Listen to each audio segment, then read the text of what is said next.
I bet those glasses make you see better. To have children by a certain age and what you think women would be best off doing. So we're going to go the same order, start off with the relevant with your intro, and we'll keep intros around like 2 minutes. Go ahead. I don't think I'll need 2 minutes. For the most part, my position on this is that it's pretty case by case. In general, I think people, not just women, people are more happy with children for a variety of reasons. But, that could be changing and stuff like that, and with how people want to maybe live their lives in a different way. And, it's case by case. So with women, I would say the same way.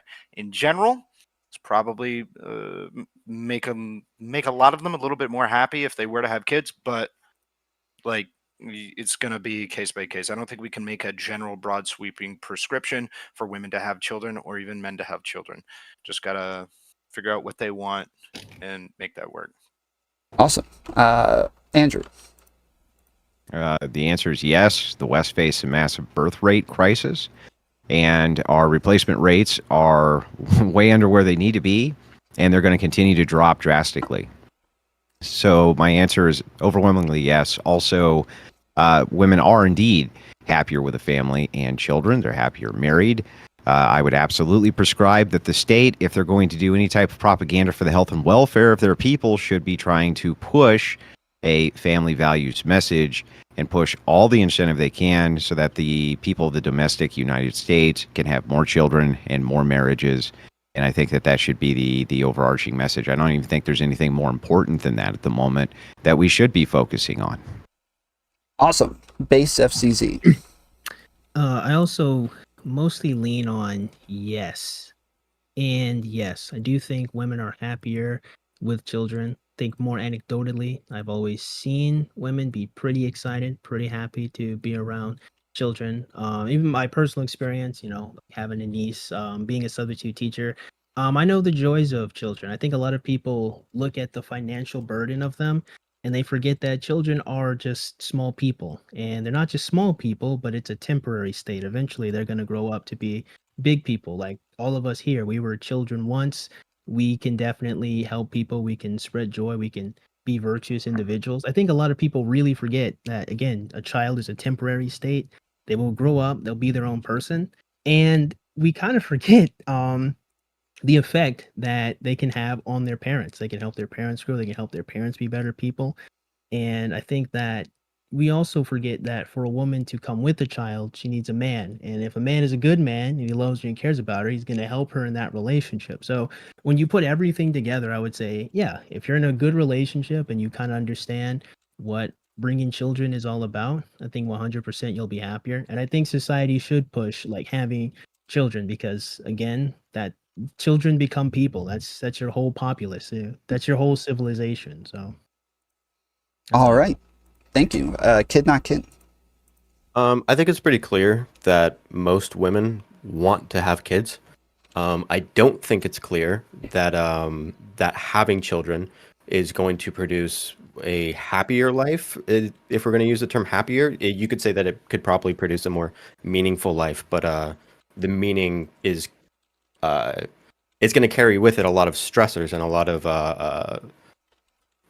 of things that you have to deal with, including paying for the child and having a support system that can take care of a child for their entire life.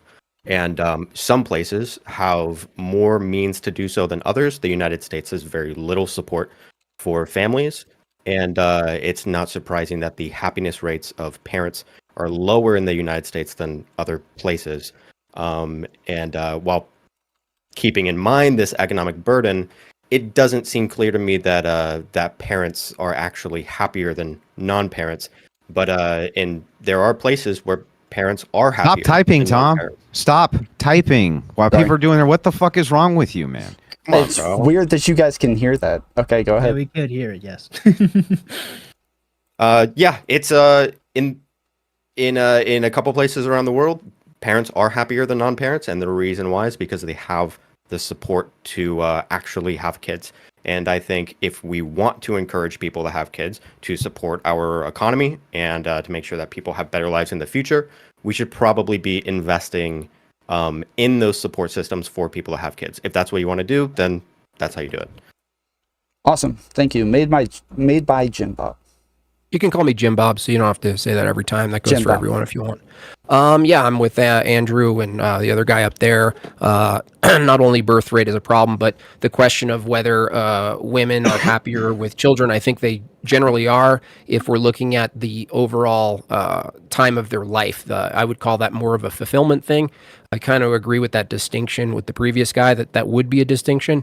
Also brings up the question of like whether pursuing happiness itself is the most important thing. As parents, whether it's mother or father, it's not always the priority to be happy. And so I think in the question itself, we're going to start to see some of the problems that lead women into disastrous lives, into a future of Chelsea Handler-like existence, wine-stained teeth, 3 cats, loneliness, crying on Wednesdays.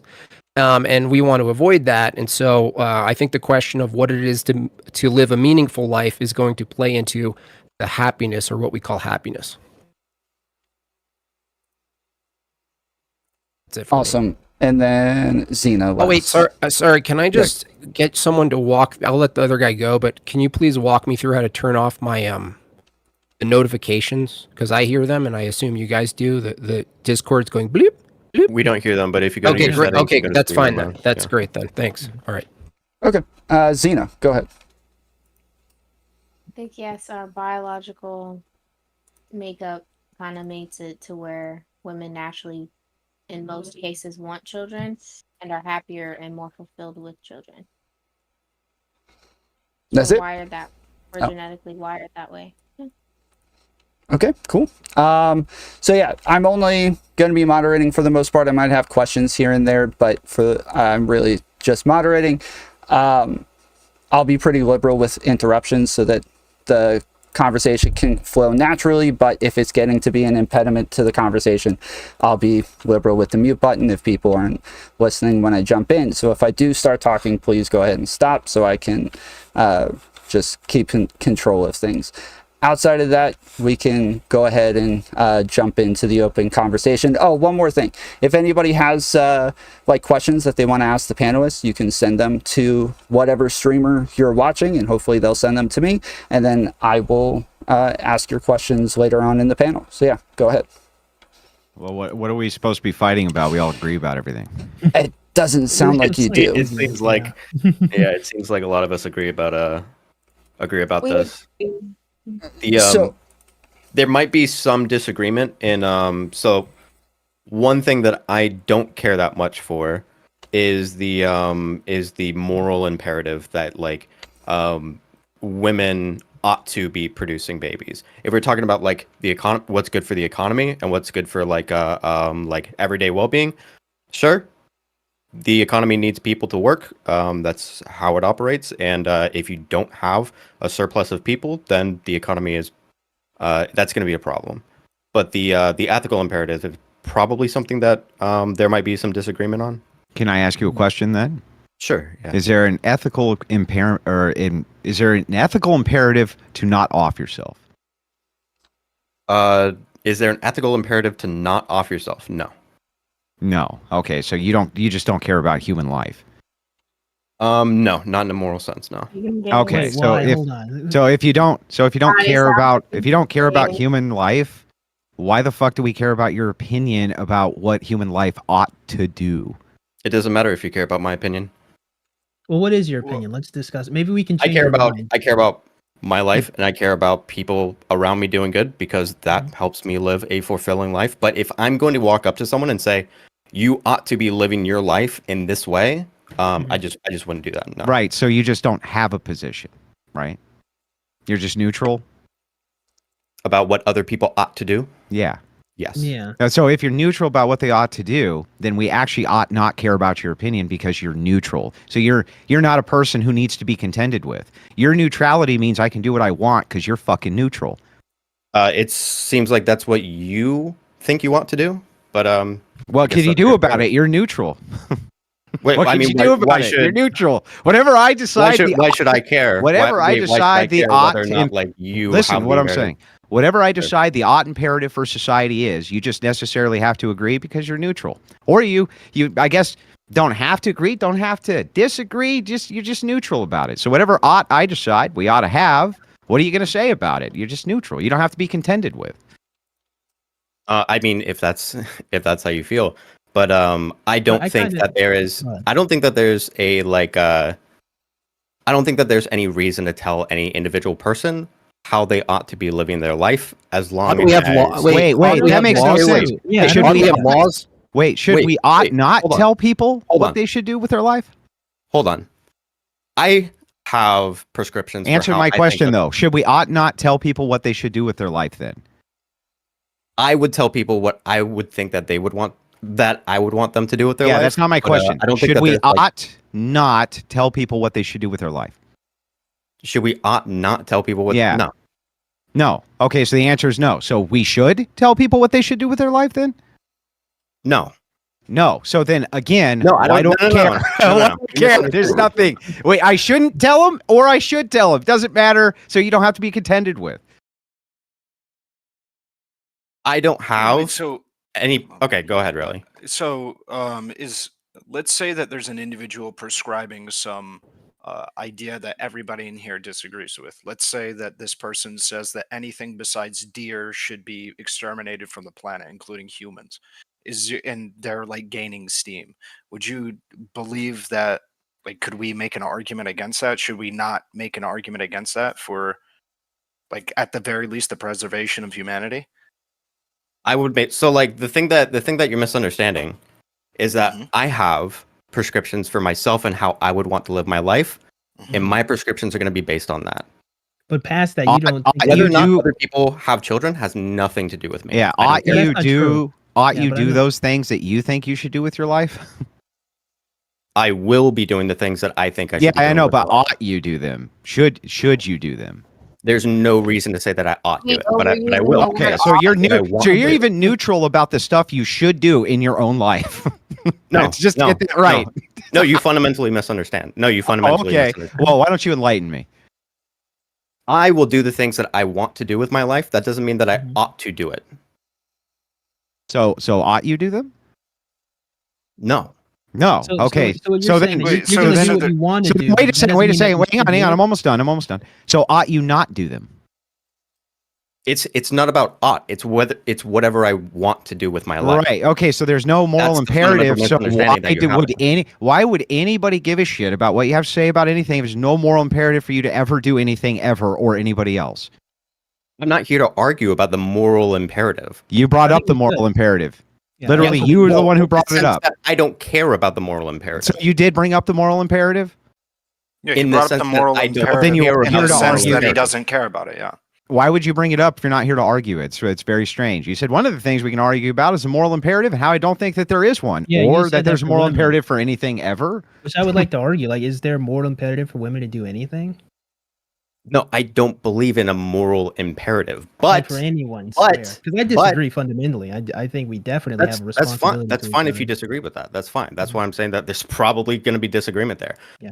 I don't believe in a moral imperative, but I still have my prescriptions for how I think I would want other people to exist in the world, and that's it. But I don't think that there's any reason to think that like I am going to prescribe like the way that society should exist or how you should exist in society. It's fundamentally different than just thinking that like anything goes.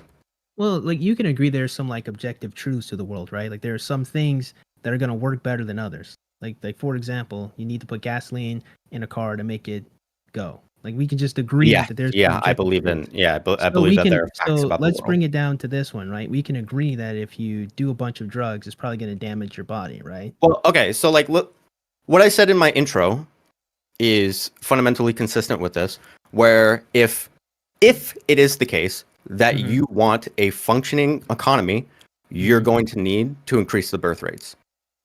That does not mean that I care about the morality about whether or not people actually reproduce. If you care about a functioning economy, yes, you're going to need more people to reproduce. So why do you care about a functioning economy but not like the people like existing as a moral agent in society?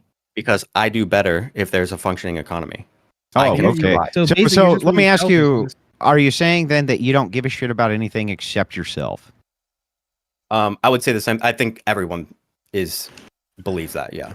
That can't you be the think? case, Wait, though. I think on a hang on! I fundamental can't let level, that yeah. pass. You think that everybody doesn't give a shit about anything except themselves? Really? That's your position? I think they care, but the things that they care about is fundamentally going to be around what is best for their well-being, including Maybe if something. other people are happy, that's fundamentally good for your well-being, which is So why you don't people think want- that people yeah. do sacrifices all the time for other people at the great expense to themselves, even though they gain nothing from but it? they get something out of it.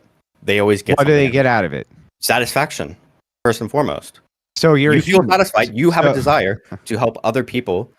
But if it's What if- sacrificial, Then if you help that's someone, what you but it's a desire to sacrifice? do. By No, no, definition, no. it's still something that you desire to do. I think Well, isn't this the doing concept something of in- psychological egoism? Isn't that what this is? You could The say idea that. that you can't make a decision that you don't want to do because Yeah. it's anything that you will yourself to do is something. Well, it's that you just want to do. nihilism. It's just nihilism. It's not I nihilism. don't even think No, that that works it's functionally. not nihil. It's a whole thought process that is its own thing. But generally speaking, I think technically it is factually true.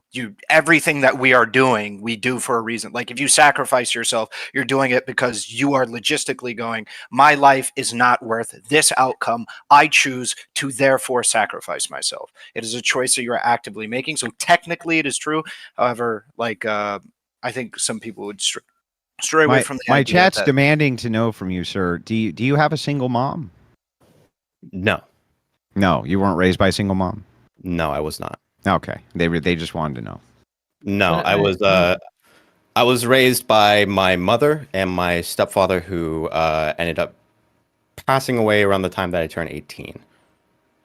Okay, gotcha. But yes, I had a nuclear you family, take the- so to you speak. take the same approach with law and like the justice system that we ought. There's no ought in. I do want to say, following- wait, real quick. I do want to say, I don't want to derail this into like meta ethics. I'm interested in talking about these things, but when it comes fundamentally to like what women should be doing, or what women want to be doing, or what's going to make women happy, we can still focus on those particular things. I mean, we can talk about the ethics around that if you want to, but I want to make sure that I want to know why that they is have pretty no. focused around that. Yeah. Why don't they have any moral imperative to reproduce? If men have a moral imperative to keep society functioning, say protecting them, say producing them, and making He doesn't stuff, believe that they why do. don't- No, I don't believe that So they do. men don't. So okay, No. that's weird. I guess what we would have to do then is convince you that we do have a moral imperative, because You can't convince him. He's neutral. There's no, but No, there's I don't actually believe in a the moral good. imperative, The but- good news is that not only do you not have to convince him, you don't not have to convince him because he doesn't believe in anything. So who gives a shit? So if someone wrongs you, do you and you want justice? You know that's already self-refuting to want to even pursue justice, right? But Someone steals your not stuff. having and a hurts no, you. wait. So not having a moral imperative doesn't mean that I don't desire things. It doesn't mean that I don't want things it doesn't mean that I can't have prescriptions about society. Well, prescriptions Yes, yeah. like Oh, ought, so- like an ought. Like things that I want to happen for society that So- that I think would be good and beneficial for me. So if someone wrongs you, hurts you, and steals your stuff, and it's illegal, would you argue that there ought be a system that puts them or punishes them, puts them in jail, restores your Yes, stuff? I would want a system so that that kind of thing doesn't happen to me. So what about want in a one. system where somebody were to, I don't know, dig up a dead body and have sex with it? Are you against that because it doesn't actually affect you negatively in some way? I don't give a shit about that. I didn't think you did, right? Of course not. so- I'm like, so why you would only you? care Who about cares yourself about and stuff like Yeah, that? why would I? Why would you debate? What are you getting out of this? Why debate? Yeah. What would you want? What would you want to happen tonight? But I still They hear have. yourself I don't. talk? Okay, I don't know why you guys are missing the point. I still have There is prescriptions no about point. society. Mhm. I still want to live in a functioning Mhm. economy. I still want people Yeah. around me to have beneficial lives. Look, I agree So with you I have that a you have question. prescriptions for society, but why ought we follow those prescriptions for your society? It's either if you also believe in a functioning economy, then we can talk about what would be imperative for a functioning economy. Yeah, but even if And- we were to agree on what made a functioning economy, and you Sure. were to be 100% right, and it was not even something which was up for dispute, why should anybody else follow it if you yourself don't think they Wait. should? Okay, if you're not convinced by if you also believe in a functioning economy, and I'm making a valid argument for a functioning economy and what would make a functioning economy, you're telling me that you wouldn't listen to me because there's no moral imperative behind it. not what It I seems said. that you're not No, what- interested. You're not what if the interested in the facts of the matter. he's saying, what if the functioning economy was built around some sort of crypto coin that rewards people who steal and hurt people? You couldn't have any argument against that. If Yes, as I long could. as it Yeah, produced- no, that would not be beneficial for me. I do What not if want to it live in a was society beneficial? where people What if are it know? is beneficial for you? What if we could do you mean? demonstrate How do you know? 100% that is beneficial to you, specifically to you, at the expense of hundreds or thousands of others? Fuck them, right? But no, If I it don't want to was. live in a society like that. Well, but then what you're- if it was? Well, wait a second. Why not? It's beneficial to you. You just said it was beneficial. But it's not beneficial to me if other people around me are being harmed at my expense. I still have It sounds like it's highly beneficial to you. No, he has empathy. Like, what but, the like, hell? What? this doesn't mean he that I cares don't about have other these people. things, The like- idea that he doesn't care But about other why? people, like, I don't know where you guys are getting. This No, isn't but really he that said it. hard. Why? Why does he just care said he about other doesn't people care. though? Because it makes him feel bad. But that Correct? Yes, obviously. Yes. Yeah. Correct. So You if care about It's other people really because not rocket yeah, science. I don't but understand why irrelevant. we're, It is irrelevant. That's actually good that you brought that up. Let's assume for a second that does make him feel bad, and so he chooses not to do it. If somebody else took his same morality and applied that, and those same things didn't make them feel bad, they should, at the other people's expenses, follow their own whims and wishes, right? Well, good Got a thing for point, 'cause me. there's no Everyone else standard seems to to have follow. empathy too. That seems to be something that like no, everyone. not actually everybody does has have empathy. He's That's right. ridiculous. Exactly. You got sociopaths, psychopaths. empathy is just feeling. It doesn't The tell us amount- what actions we should do. Precisely. You could have empathy for a thief. Wait, you Should I think also that have I'm your indifferent? you're Wait, more- you think that I'm indifferent to people that don't have empathy? No, I'm Empathy's asking, not what, the what we're saying is determining there's no factor. standard to have empathy. Like, just because you relate to someone or understand them doesn't mean there's a standard of what you should or shouldn't do, or what's functional or not functional. Like, what difference does it make if you have empathy? The question is, what should you do? makes all the like, in difference. What do you society or mean? morality or It whatever. doesn't give you any duties. Empathy gives No, you listen. zero duties. Yeah. If you, the whole reason why we have these moral systems in the first place is because we Moral are focused on the things that we value, things that make us feel good. On What the moral things that, system? like, No, yes, That's we do literal have- untruth. Yes, True, we though. do have empathy. That happens to be. Yeah, a but you just said fundamental that the part reason of- that we of have these human being. moral systems is because people want them based on their whims. Yeah, Sorry, it really repeat is, that? man. You just said that we have moral systems because people want them based on their whims. They would have to discard their empathy so long as it was in contrast with something they wanted that suited them. Right. Yeah, so. Like Yeah. like I said, this is a whole meta ethic thing. I don't know if you guys want. No, to, this is just regular ethics. We haven't even gotten to meta It's yet. just normative. This is meta ethics. No, this is normative. It branches down to a meta ethical problem. Yeah, but so then it's everything not does. meta ethics yet. Got it. So it's just normative. So anyway, back to the conversation. Oh, you're It's talking. going to lead to a meta ethical discussion But it's naturally. not meta ethics, so he was incorrect. Wait, right? so is it the case that you want to have a meta ethical discussion instead of the topic of the panel? Well, the topic of the panel, I don't Well, even I do- understand how you can engage in it if you don't have any oughts or any what you should do's or anything And like it's a this. surprise that I'm already engaging in it, that I already had prescriptions at the beginning of the panel. wait, the panel- Wait, hold on. Do you don't disagree have with a- any of the prescriptions that I had at the beginning of the panel? You didn't give a prescription. Yes, I did. What was the Yeah, prescription? no, his prescription is wanting a functioning Pragmatic. He economy. can talk. What's your prescription? My prescription is I want a No, functioning economy. I want. So is your prescription that I should do what you want? If you also agree that you want a functioning economy, then you would have to judge on the basis of that. If Okay, you well, can't my relate to prescription anything- is that everybody who believes If like can't you gets relate put to in anything prison. unless it relates to a moral imperative, then you just don't care about the facts, do you? What are you talking about? If I'm going to give If an I say I- that I you want a say. functioning economy and this is how it works, and you can agree with that, are you telling me that you won't listen until I attach it to a moral system? Are you serious? what you could well, of course not. What you consider a functioning economy can work a zillion different ways. The Aztecs can have a functional economy. Okay, you're being like needlessly. perhaps- Do you disagree No, with no. any of the You prescriptions just that I made? Because I disagreed. did give. What is the prescription? You just said I want what now? I want a functioning economy and the way that you have a functioning economy in our system, where we do care about the people around us, is an increasing birth rate. And how's the Do you- wait, economy? hold on. How's the Do you economy agree with that? improving? Hold on. How's Do the you econ- agree with that? No. You don't agree with that? No. How's the Okay, economy you're right. improving going to increase the birth rate?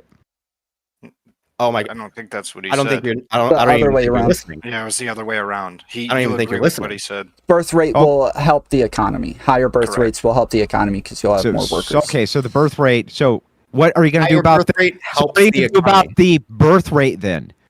Sorry. What do you want to do about the birth rate then? Wait. So you do agree with me, We right? would need to encourage women to have children. About what? I don't even think you're listening at this point. Yeah, what are you asking if I agree with specifically?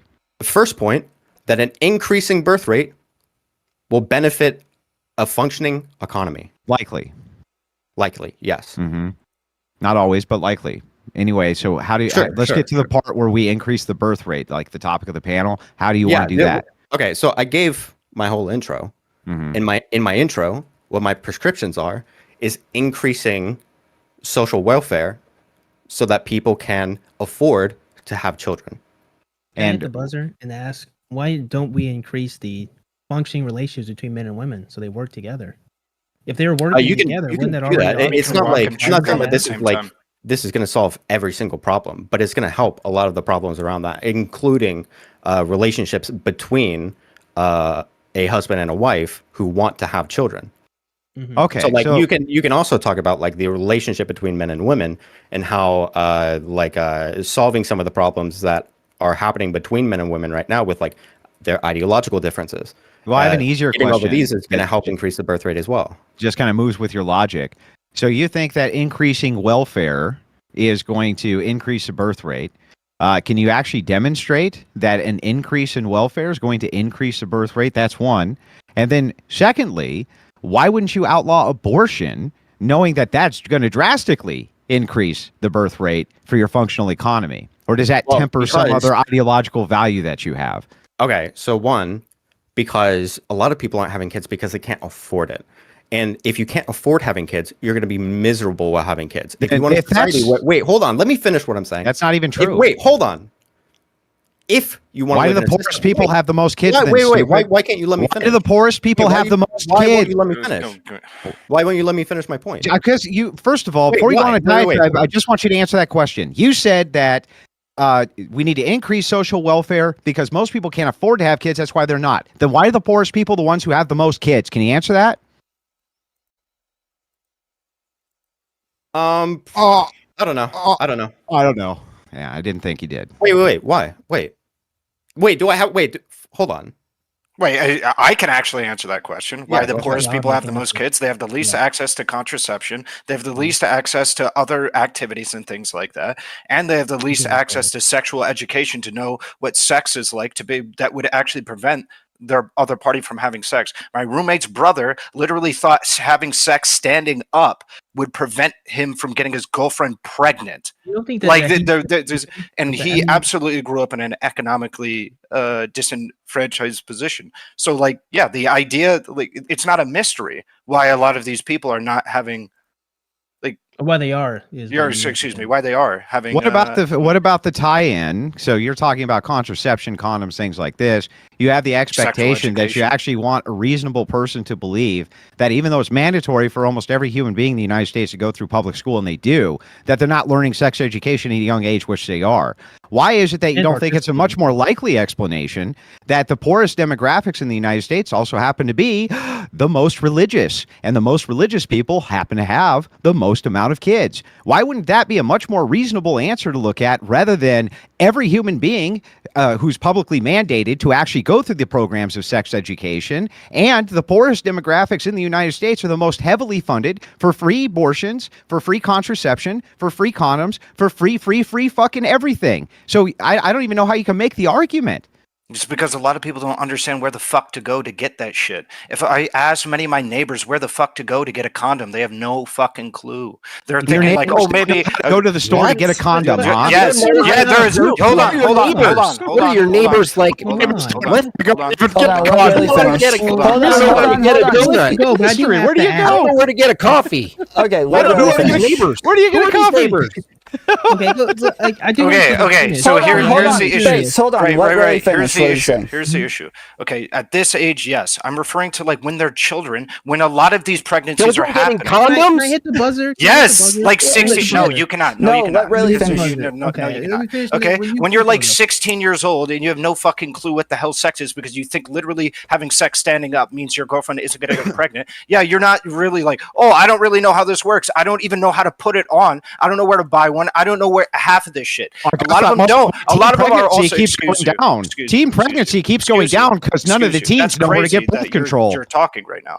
So it's crazy that you're making these this issues. I also agree with the idea that there is a religious element to a lot of these these groups that does factor into this. Absolutely, I won't deny that. However, the idea that sexual education and access to contraceptions and even knowledge of how to acquire and also how to use contraception is not something that these communities are very, very well versed in. Plan B, not really great. People don't know how long. Let's see, actually, how many people in here know how long after sex you can take Plan B? So Pretty sure it's 48 I just want to make sure I got this right. Okay, so I'm going to clarify. I'll let you finish. Okay, you think that even though teenage pregnancy, which has been going down, is going down because the teenagers don't know how to access or use birth control. You think that that's a big-brained argument, sir? It was, you asked, that's two different statements. You asked about teenagers versus poor people. Which one am I answering? Yeah, Teenagers or poor people? No, I'm just focusing I'm referring on to poor teenagers when I was talking about the specific instance, Their not birth- teenagers in general. Their No, that's pregnancies are going down teenagers too. in general. Their pregnancies are going Yes, down too. Even poor teenagers' pregnancies are going down. Poor teenagers in general, do they not have a disproportionate rate of pregnancy? Yeah, but that was my initial argument to you when you said that you wanted to raise social welfare. Your initial argument was whether or not, why do poor people have higher rates of pregnancy and it's due to or have more religiosity, kids? as I demonstrated. It's not just due to religiosity. Well, I it agree. must be It's a because factor. the pregnancy rates for, No, those, I for that agree. demographic is going way down. Unplanned, and it has been going way down unplanned for an awful long time. So clearly they know about contraception and condoms since it's mandatory that they learned about those things inside of school. However, interestingly enough, you find that the demographic of the most religious continues to have the most amount of children. Now, I'm no rocket scientist, but I think we could put 2 and 2 together here. To be fair, you guys are just saying that the poorest people still have the most children. Correct. Which would go against what. Yeah, you're just arguing about why they have the most children. At the end of the day, the poor people are still reproducing the most. Yes, but that Whether was it's my due to ignorance initial or point to the gentleman who says that he wants to increase social welfare. Yeah, which exactly. the Like, poor you're already right. disproportionately get, and yet the poor are already having the most amount of children. How do you get the middle class and the rest of the nation to have a bunch of kids? They're the ones who know all about family planning and all this other stuff, right? How do you get them to do that? Hold on. If it's wealthier people that know about family planning, because we know that about like economic illiteracy with poor people. If it is that the wealthier people do know about family planning, then it could be the case that they're looking at the whole picture and they're like, we can't fucking afford this. Or they're looking at the whole picture and they're focusing on materialism because of the disproportionate rate that you find of people in the same socio-income class, even in the middle class, the difference in the religious who have children and the non-religious who have children. The religious are still having children. The non-religious are having less and less of them. So if you look at that demographic, you can see one of them is rejecting materialism, even though they're making the same amount of money as the other, and the other is not. Wait, so you do disagree then that there are tons of people that are not having children because they just can't afford it? You don't think that factors in at all? I'm sure that could be a factor, but it could doesn't be. seem to be the factor. Yeah, I don't think it would be the most significant factor at all. Wait, But you don't think ironically, they it's would be in the best significant? position. You don't think I it's they would be- significant? See, but that's kind of No, the problem. culture and because wouldn't tradition the would be middle more class significant people- than that. Yeah, but wouldn't the middle class people be in the best or in a much better position to have children than the lower Yes. economic poor people? And they still aren't. Exactly, right? So then it can't be the economy if that's the case. Wait, no. Unless they psych themselves out of it. Yes. No, because of the economic illiteracy around having children when you're lower Except class. that the religious, It's also the case. It's also except the that case the religious and people that middle class and higher class, socioeconomic. you're much happier when you're a parent. You're much happier. Just to as a be parent. clear as well, it's based on the information that I've seen, the two major reasons why people choose to not have kids is because of 1, medical reasons, and 2, financial. Mm-hmm. That's so we the can one of the, understand medically. And the okay. biggest burden for people, why a lot of people in the United States are not happy as parents, is because of that financial. It's hard. this- Yeah, it's hard to but this provide is a where- stable household for a child. It's not But hold easy to on. do in America. But this is where it goes back to what I said at the top, right? Like having a child is a temporary state. Eventually, the child will be like we are, adults who are self-sufficient and can do whatever we want to do, get our own job. So why would we not have kids when, again, that is a temporary state where they will become a productive member of society? Because it in costs the a lot of future? money. so So do you for think- okay, Yeah, so like then it's so something then around like the 18 years of raising this child. It costs like upwards of like 300. yeah, but we have to $400,000. untangle. We have to untangle That's a lot these, of fucking money. these Dude. two things because it can't Okay. be that the poor have the most kids because they don't have money, and then the middle class don't have as many kids because they don't have enough money. You have to untangle this because that doesn't make any sense. But So It does poor start- are out here can- taking if we loans start- and getting hang on, credit card let me debt. What are you finish, talking man. about? If we start with contraception, I think we've already demonstrated it can't be the contraception, okay? Because they all know about contraception and teenage pregnancy has been drastically dropping, and it's going to continue to drastically drop because they do know about contraception and birth control and all these other machinations which are out there in order to prevent pregnancy. Okay. However, they're still having children.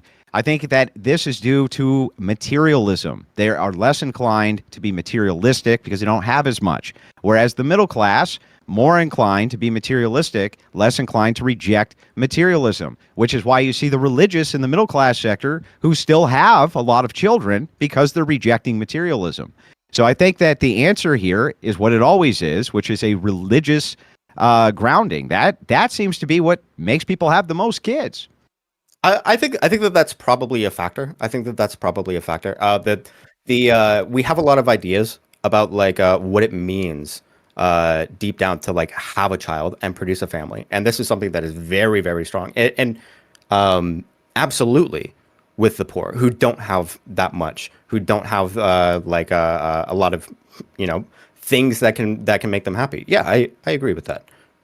Well, then I don't think we're in any disagreement. My preference, just like your preference, is that I want to like see I the said, birth. it's a Hang on. factor. I don't Let me think that finish. this is, Let like, me finish. the largest reason. I'm almost done. My preference, like your preference, I want lots of little babies so that we can have that a nice, healthy, booming economy. So I think that the federal government should push more normative Christian ethics because it seems like the Christians like to have those babies. And the non-Christians don't seem to like to have those babies, which is going to create an economic shortfall, which would be bad for you personally. So you should probably be against it. Wait, so you don't care about the happiness of parents? You just want more Well, parents? let's talk about the happiness of parents. If you're married and have children, do you think that you're more likely to be happy or less likely to be happy than those who are unmarried with no children? It's You're more likely to interesting be, that you you're keep more likely to be happy to be married when you have kids. Yeah.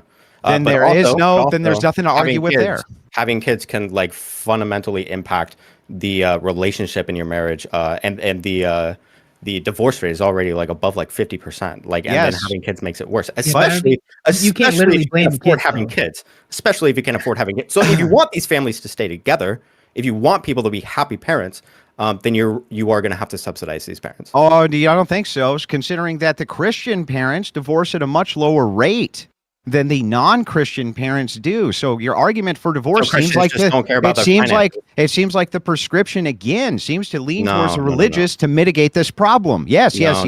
No, you have Then why tunnel is vision. it? No, then you have why are tunnel vision. then why are the religious divorcing less than the non-religious, sir? If it's not the religion, It doesn't matter because their happiness when it comes to being a parent it's still is higher. low. No, It's it's low. high. The Christians' happiness is higher than the listen, secularist United States happiness. has the lowest happiness when it comes to parenting out of any other fucking industrialized country. Like, Okay. no. Well, But based on what? inside of Like, this what is- industrialist country where all of us are in it together, the Christians inside of this country are still happier than the not Christians inside of this country. Yeah, but they're still getting into immense debt to be parents, which is it's crazy that you just want to say, oh, well, just become Christians, and then you don't have to worry about this financial debt. Are you serious? Well, that's interesting because it seems to be the rejection of materialism, which is a Christian teaching that leads to the middle class having the children to begin with. No. And See, isn't it this is the interesting? problem that I have. This is Hang the on. problem that I Isn't have it with you saying interesting? this before. Stop. Because you think- Let me you think this finish. is the I just let you entire finish picture. your argument. Let me This finish is why I mine. said I'm you have almost tunnel done. vision. Well, I do have tunnel vision because I'm right. So back to where I was at. try to understand that when you're talking about materialism, especially, you can see even among the middle class that the people who have the most amount of nest eggs and things like this, who are less likely to spend frivolously, thus more likely to keep the most amount of their money, are, you guessed it, parents, people with children. They're the most likely to also get better paying jobs. They're the most likely to be happier. They're the most likely for all these things. And if they're Christians, their happiness index is even higher and their likelihood of divorce is lower. So it sure seems like religion seems to be the kind of key that ties all these threads together, unless you can give me a single thing that ties into all of these things like that does. Well, so as long as they're Christian, it doesn't matter if they're in. That's not my question. Can you give me anything else besides that doesn't tie all these together? That's the conclusion, is that it doesn't really matter about the financial debt, which is the largest reason why parents are, in the United States, less happy than non-parents. Is that financial burden? Yes, I know, but religious helps. Hold on, it does help. I agree with that. But could you admit there's tons of very wealthy parents that don't have the Christian ethical system, and that actually puts a stress on the family, and because they have a ton of money, like it's almost like too much. You're kind of leaving that out of the influence. So no, what Andrew's saying, and I agree with, is that happier than non-Christians. The thing that actually establishes happiness regardless of income or circumstance in our paradigm would be your belief structure. That if even in the worst case scenario, your faith and your practice could actually overcome whatever circumstances you're in. Whereas in the secular world, you really can't pin it to finance alone as the cause, because people overcome finance. You can't put it, people have the most families and they're poor. Well, it turns out that those poor families a lot of time are also religious, like Andrew said. And so I think you're trying to pin it on. But they're also, wait, hold on. They're also the least happy. Who's the least happy? But the lower class, the middle class, and the upper class, the parents that are lower class are less happy as parents than the middle and upper class. Yes, but but you're smuggling in an important point. You're smuggling in something important, that the happiness threshold is very minute between the two. I don't think so. Something like then pull it up. Pull it up. Percentage points? Yeah, 6 percentage points. It's pretty minute when you consider the fact that your whole argument is that we need more materialistic policies in order to deal with this problem, and yet the mitigation factor, which would be materialism, is 6% between the two groups. That's it's pretty insane, man. But not including the relationship to the people that don't have kids. Yes, even in relationship to the people who don't have kids. Now you have other factors which contribute to the happiness too, especially socioeconomic, and they're still less happy if they're not religious and they're poor. Dude, I've already brought this up and tied all of it together for you in a nice package with a fluffy bow. Okay, untie that bow. Let me see inside of this package. You think that the more money you have to raise a kid, you are going to be happier, right? Well, wouldn't that follow? I think that it will mitigate. Wait, can you not agree with that? I think it'll mitigate some of the unhappiness factors to a small degree. Yes. Really, a small degree. And above That's what the stats seem to show. A small degree. What makes it a small degree when that's one of the main factors in which makes people because it's not the main factor. When surveyed, it's only a 6%. No, it's not in surveys. It's 6%. Yeah, when surveyed amongst people who are not having kids, the reasons why, the two main reasons are medical reasons and financial. Those are the top two reasons. Those are the thing, though, right? Because they're good number one, this is exactly number one. But they're choosing not to as a result of doing it, though. Yeah, but the question is how much do you know isn't like their anxiety around the topic versus like literally they don't have the funds to do so. Like it's still a little loose here, because one thing that we have to consider is the fact that if people are upper class, why don't they have the biggest families since they don't have the burden of finances to begin with? Why do they have the smallest families? If you want my response to that, number one is because they value some of the individuals who have a lot of money like to value specific like dynasty like things. They don't want to have like 50 people, at least in America. In like different countries, I think in the Middle East, you'll see massive, in South America, you'll see massive fucking families of people. So you just refuted your own point. Like that. You refuted your own point. Hold on. So I love it how you interrupt. Are you going to let me finish? Hold on, let us finish. We're talking about America, are we not? Because if we're talking about other countries, right, as previously brought up, American married people are not as happy as several other industrialized countries, of which obviously Christianity can't be the answer, because in these other industrialized countries, they're not primarily Christian. So I don't know why you're talking. Nonetheless, move on. We're talking about in America, these high wage. Which ones aren't primarily? That's crazy. Just allow me. You guys gotta let him finish. Allow me to talk. Okay. So these high earning countries, or in America, these high earning people, they're going to be concerned with having only a couple of people, as their children, so that they can focus on them for going to various different colleges and shit like that, because that's a part of our culture. We're not like culturally, in my opinion, this is a bad thing personally, that we don't have as much of a culture around keeping our kids with our family for prolonged periods of time and building up familial wealth. One of the things that I critique American culture for the most is that we don't adopt some of the systems that I see primarily in the Middle East and in South America, where you have these like 20-bedroom family homes that people will stay until they're like 35. So they stay with their family. That, right? Yes, I think we should. I genuinely think we should. What do you think the distinction is in the culture of Islam? a place They like love Islam loves it. religion? Maybe Islam is the answer, bro. No, if we're being honest, it's genuinely a lack of education. It's a You can't say no. that's It's the case for the more wealthier people, though. Lack of education. They have the most. No. I'm not talking specifically. I'm talking in this instance about American culture. Right. Okay. I think American culture is this idea that we want to be free. We want to be independent at 18. This is very ingrained in American culture. This idea that, yes, that individualism. Bullshit. Okay. I think the idea of like us when we're growing up, we should be taking the people that we care about the most. We should be building with them. In this case, I think one of the base things is family, right? I'm an atheist, but I still believe this, right? Or agnostic, I should say, that we should be building with our family and making that familial unit work. Not even if you just care about money, this is a superior idea, let alone if you care about like building community and looking out for the social welfare of your family. I think this is like a better idea. So, can I ask you just a quick question? Then I'll be quiet. I just want clarification on this one thing. And then we're going to go to base. Irrelevant. Which institution, if I asked you to point to an institution where you think that the primary edicts of that institution was to focus on family values and focus on moral values and focus on teaching that you are not allowed to break your family up and that you must work on your family problems and things like this. Are there any government institutions you can point to that do that? That focus on like familial issues and keeping your family together? No, not just keeping your family together, but also give you the values to stay with your family and also maybe provide you with an area for community for those people. Maybe marriage counselors? Well, that's private time. Marriage counselors don't give you a community. They don't give you a community. What do you mean? Give you like people to be around? Yeah, people who have the same shared values and focus on family, which is what you want. Can you name anything besides the church? Anything?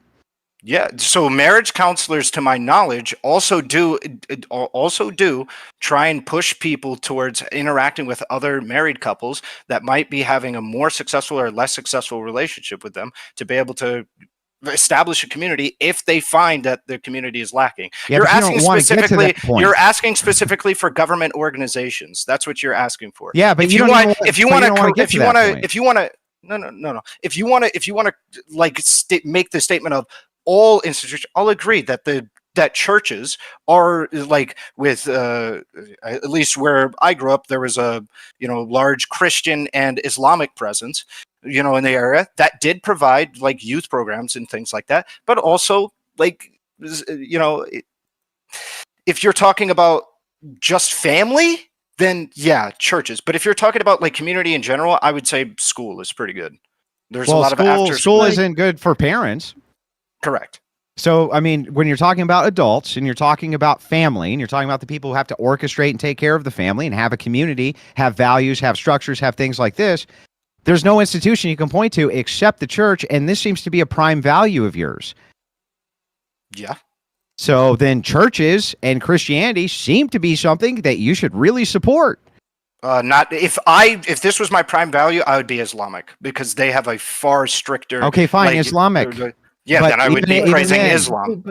But can we get to the long and short of the fact that this would have to still be a values problem and not an economic problem? Well, I think it is a values you would have problem. you would have just described kind of what I was pointing to, that it doesn't seem like the real issue here is a lack of money. Again, when we look at the individuals that have the most money, they have the least amount of kids. It seems it's more about like what they value, what their principles are. So the question is like, how do we change that around is what I kind of want to know, because without an ethical position, right? Well, I don't I can't do that. You'd need it. You would need it, Well, right? so- Because you would need to convince, you would need to persuade people through logic, Yeah. reasoning, philosophy, practice, show them the way, all of So, these things. But so an issue that you're running into is you're looking at some of the richest people and you're saying because they do not have many kids, that must mean that money is not an issue. That's not. That's a simple way of. Issue, right? But their issue is the key point there. Okay. Part of the reason why they're rich is because they have specific traits and characteristics that led them towards that behavior, like not giving a fuck about anything else other than money. Those are not necessarily the people that we're going to be pointing to when we're looking at assessing whether or not people are lacking money to be able to raise families. We're looking at people who maybe started to have a family and are running into significant financial issues that are resorting on doing things that are rather detrimental to either the longevity of their marriage and their family, or we're going to be looking at people who are on the cusp or like on the fringes of maybe wanting to start a family and ask them, hey, if I could do anything for you right now, what would I need to do to be able to get you to have a kid? And it seems like the two primary reasons are either medical reasons or financial reasons. Material reasons.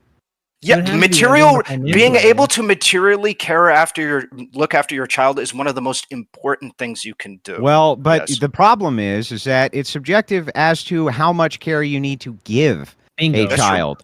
So Bingo. when we're Yeah. so when we're talking about this, it's very difficult for me to accept the statement of we need to just give them more material gains, because it seems like when people shrug materialism off, children still get raised just fine. They Well- might have less, but even that builds good character. That's not necessarily true, right? When Not people don't have necessarily, material gains, they raise kids just fine. We have a lot of information to show that in economically disenfranchised families have worse off children. Not Right? if they have both Would it be parents in the because- home. Only if they're raised by a single mom do you see this big gap in the stats. If you're Well, low there's- socioeconomics, if you're in a low socioeconomic situation, but you have both of your biological parents in the home, those kids generally turn out fine. How are you? No, wait, how generally- are you gonna get both? How are you going to get both parents in the home if one of them By has to having men and work women like treat each other a overtime? little bit better. How are you going to Because have both? to How do are with you going to what have I both just parents said? in the home What does if- that have if to do you with what I that just area? said?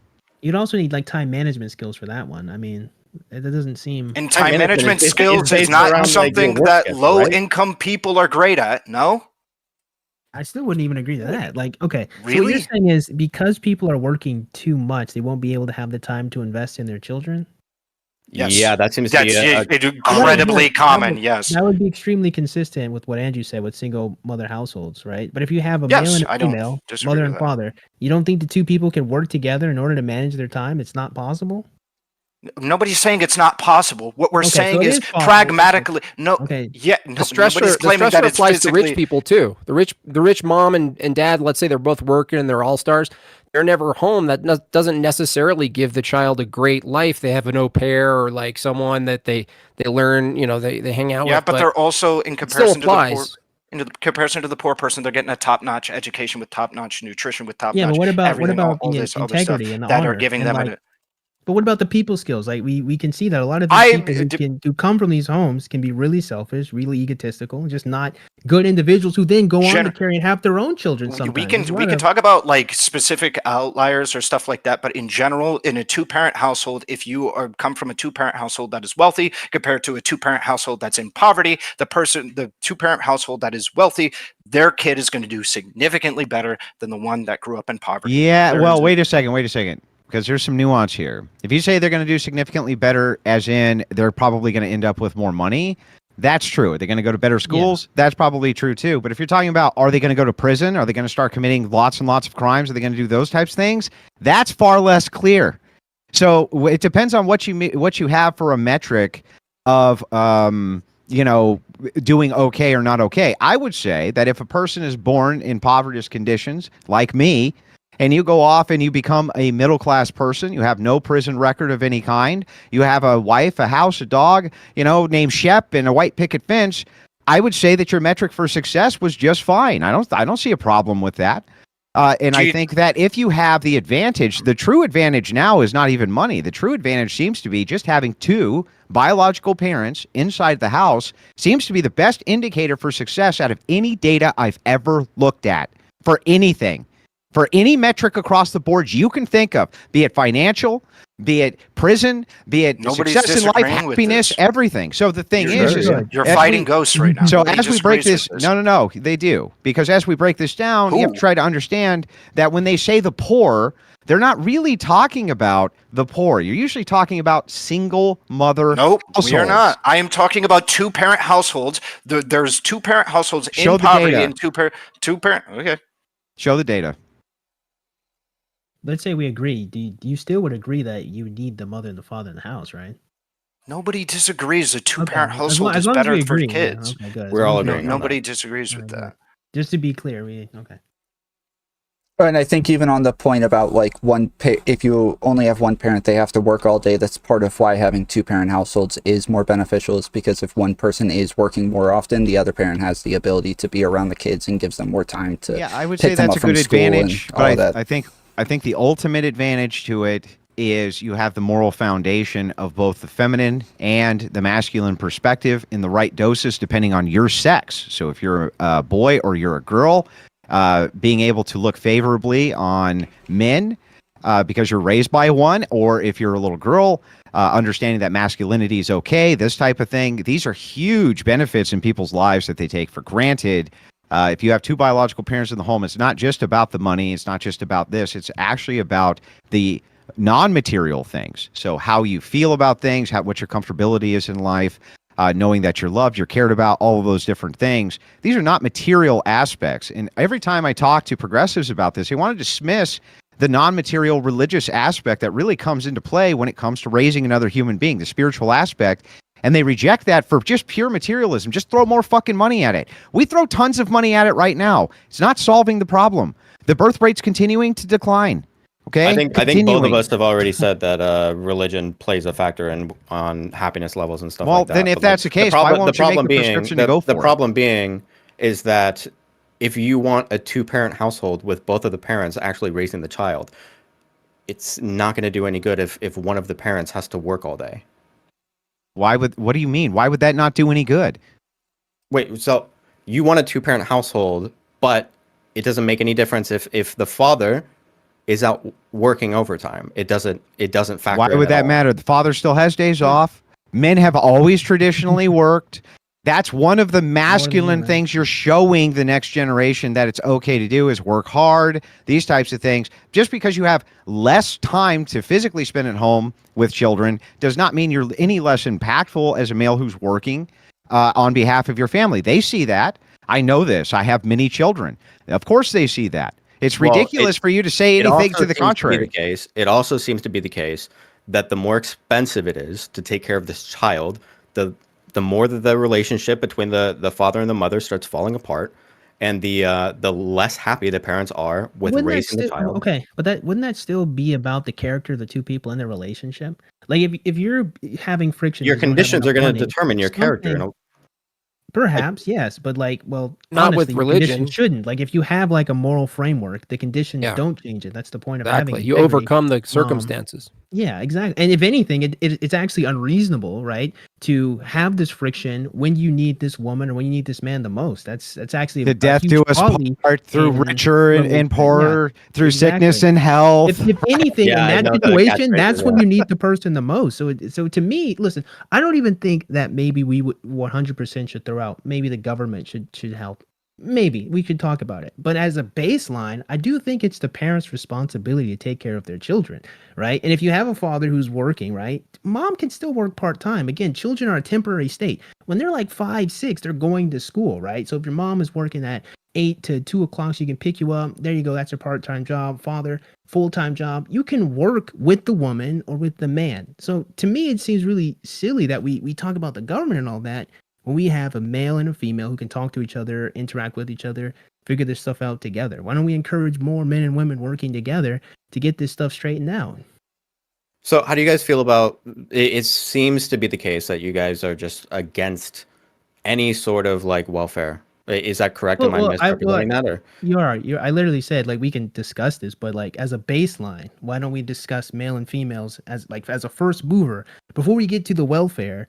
Why don't we get men and women back on track with working with each other? Like you would have to do that regardless of government welfare or not. I want to focus on like what increases the happiness of parents. If it seems to be the case, that I would all parents imagine are having a miserable, happy then, like, people relationship probably would aren't increase going to want to have happiness. kids. Relationships, yeah, I would agree with Yeah. them. So like, if I'm with a good woman who cares about me and helps me, and I'm a good man, I care about her and I help her. You don't think we'd be happy people? it seems to be the case that once parents have kids, and the more kids that they have, the more strain on their relationship.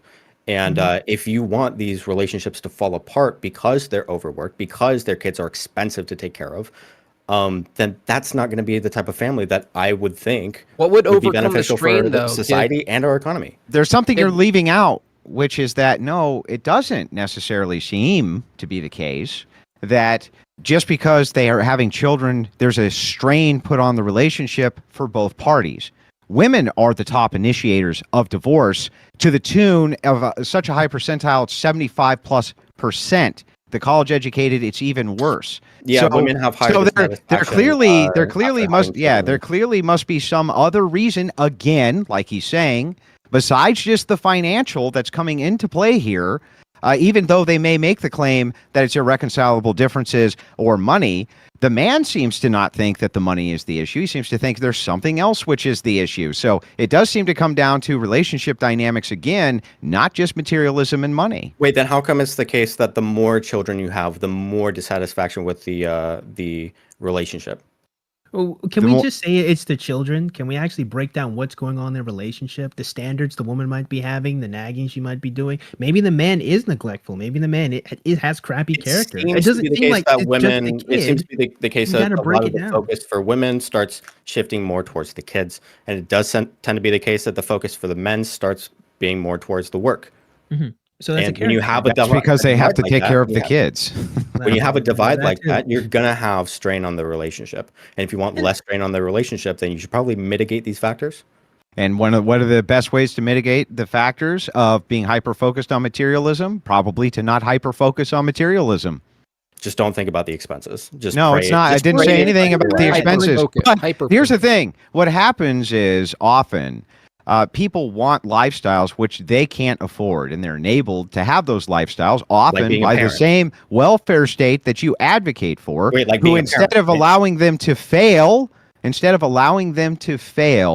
that it instead artificially props them up. They become used to a standard of living which they don't even deserve. Now, growing up poor is not a bad thing. This idea that it's bad to be poor is fucking insane.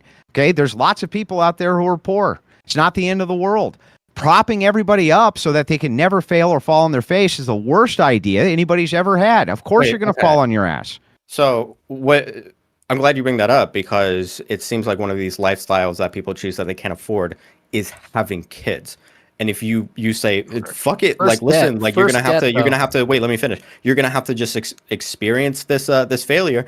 I mean, you're talking about kids that are being raised into adults in our economy. These are the kind of kids that you want in our economy. They're still people. As opposed to which kids? Kids who are raised? As opposed to which kids? Yeah, which kids are they? Am I opposed to? Yeah. What are you talking about? As opposed to kids who, as opposed to children who grow up inside of families with more secure, and with a more secure financial foundation. That's so. We're going to start with we need to have kids, though, right? I think it is a perfectly fine statement to say that you want there to be more children. Sure, yeah. Okay. And that we ought to have kids for this reason.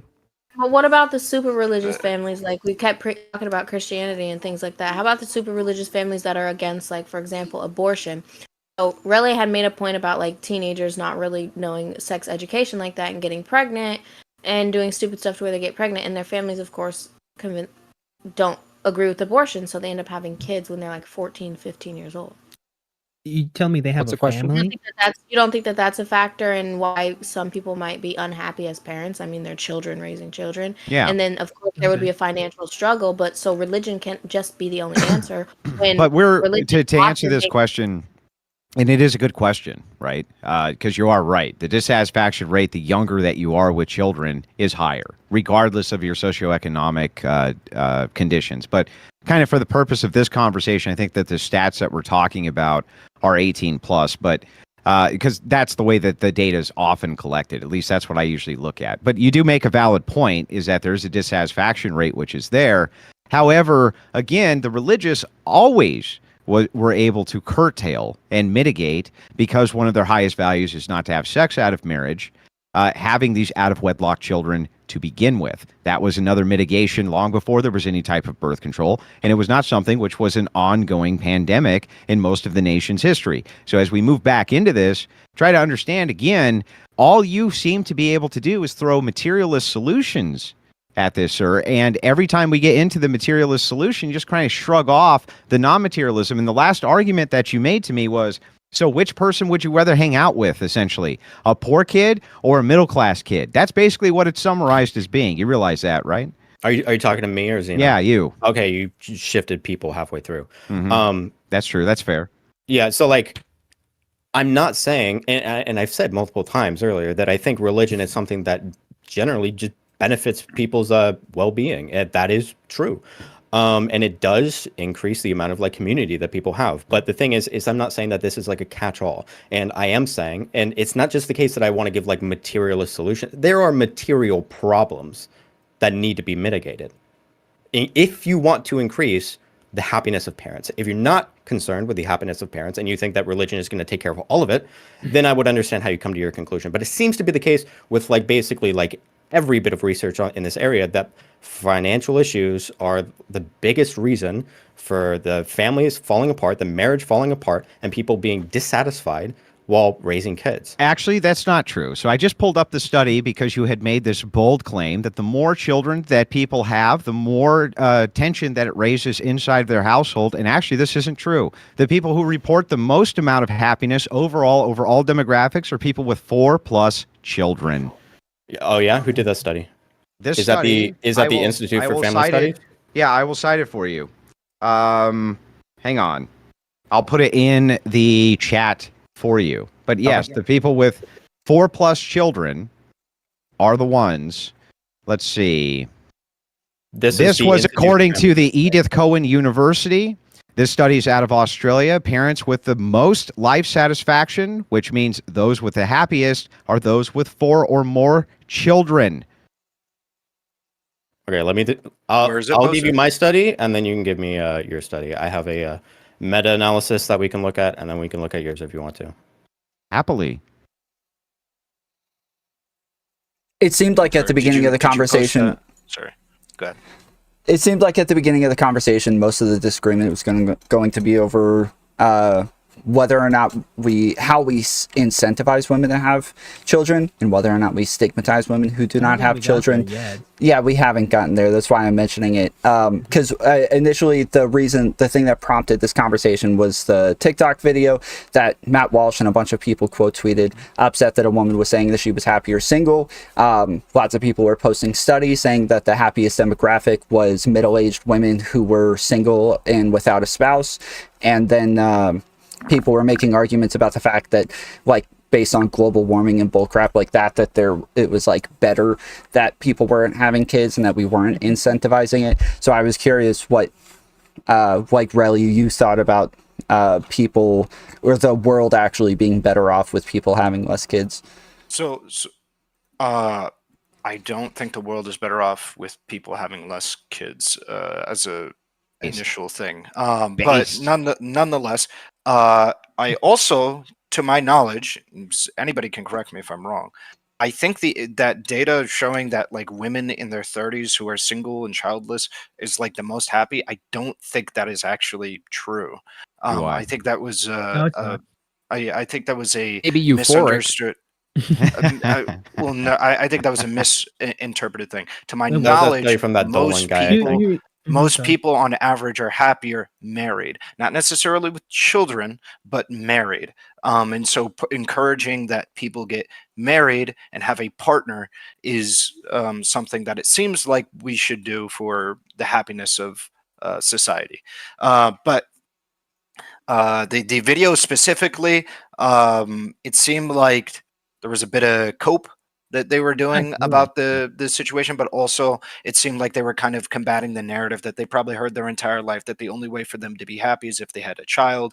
And so they were kind of like stuck in a counter culture kind of a thing where they're like, I want to push back against this narrative that's being put onto me, and that's what happened there. And So let me kind of Well, let me be I mean- charitable. I can be charitable here because there's a lot that you agreed with or said that I agree with. So I do think that there is a counterculture, which is now, and the reason it's becoming the counterculture is because we have seen the birth rate so drastically drop inside of the United States.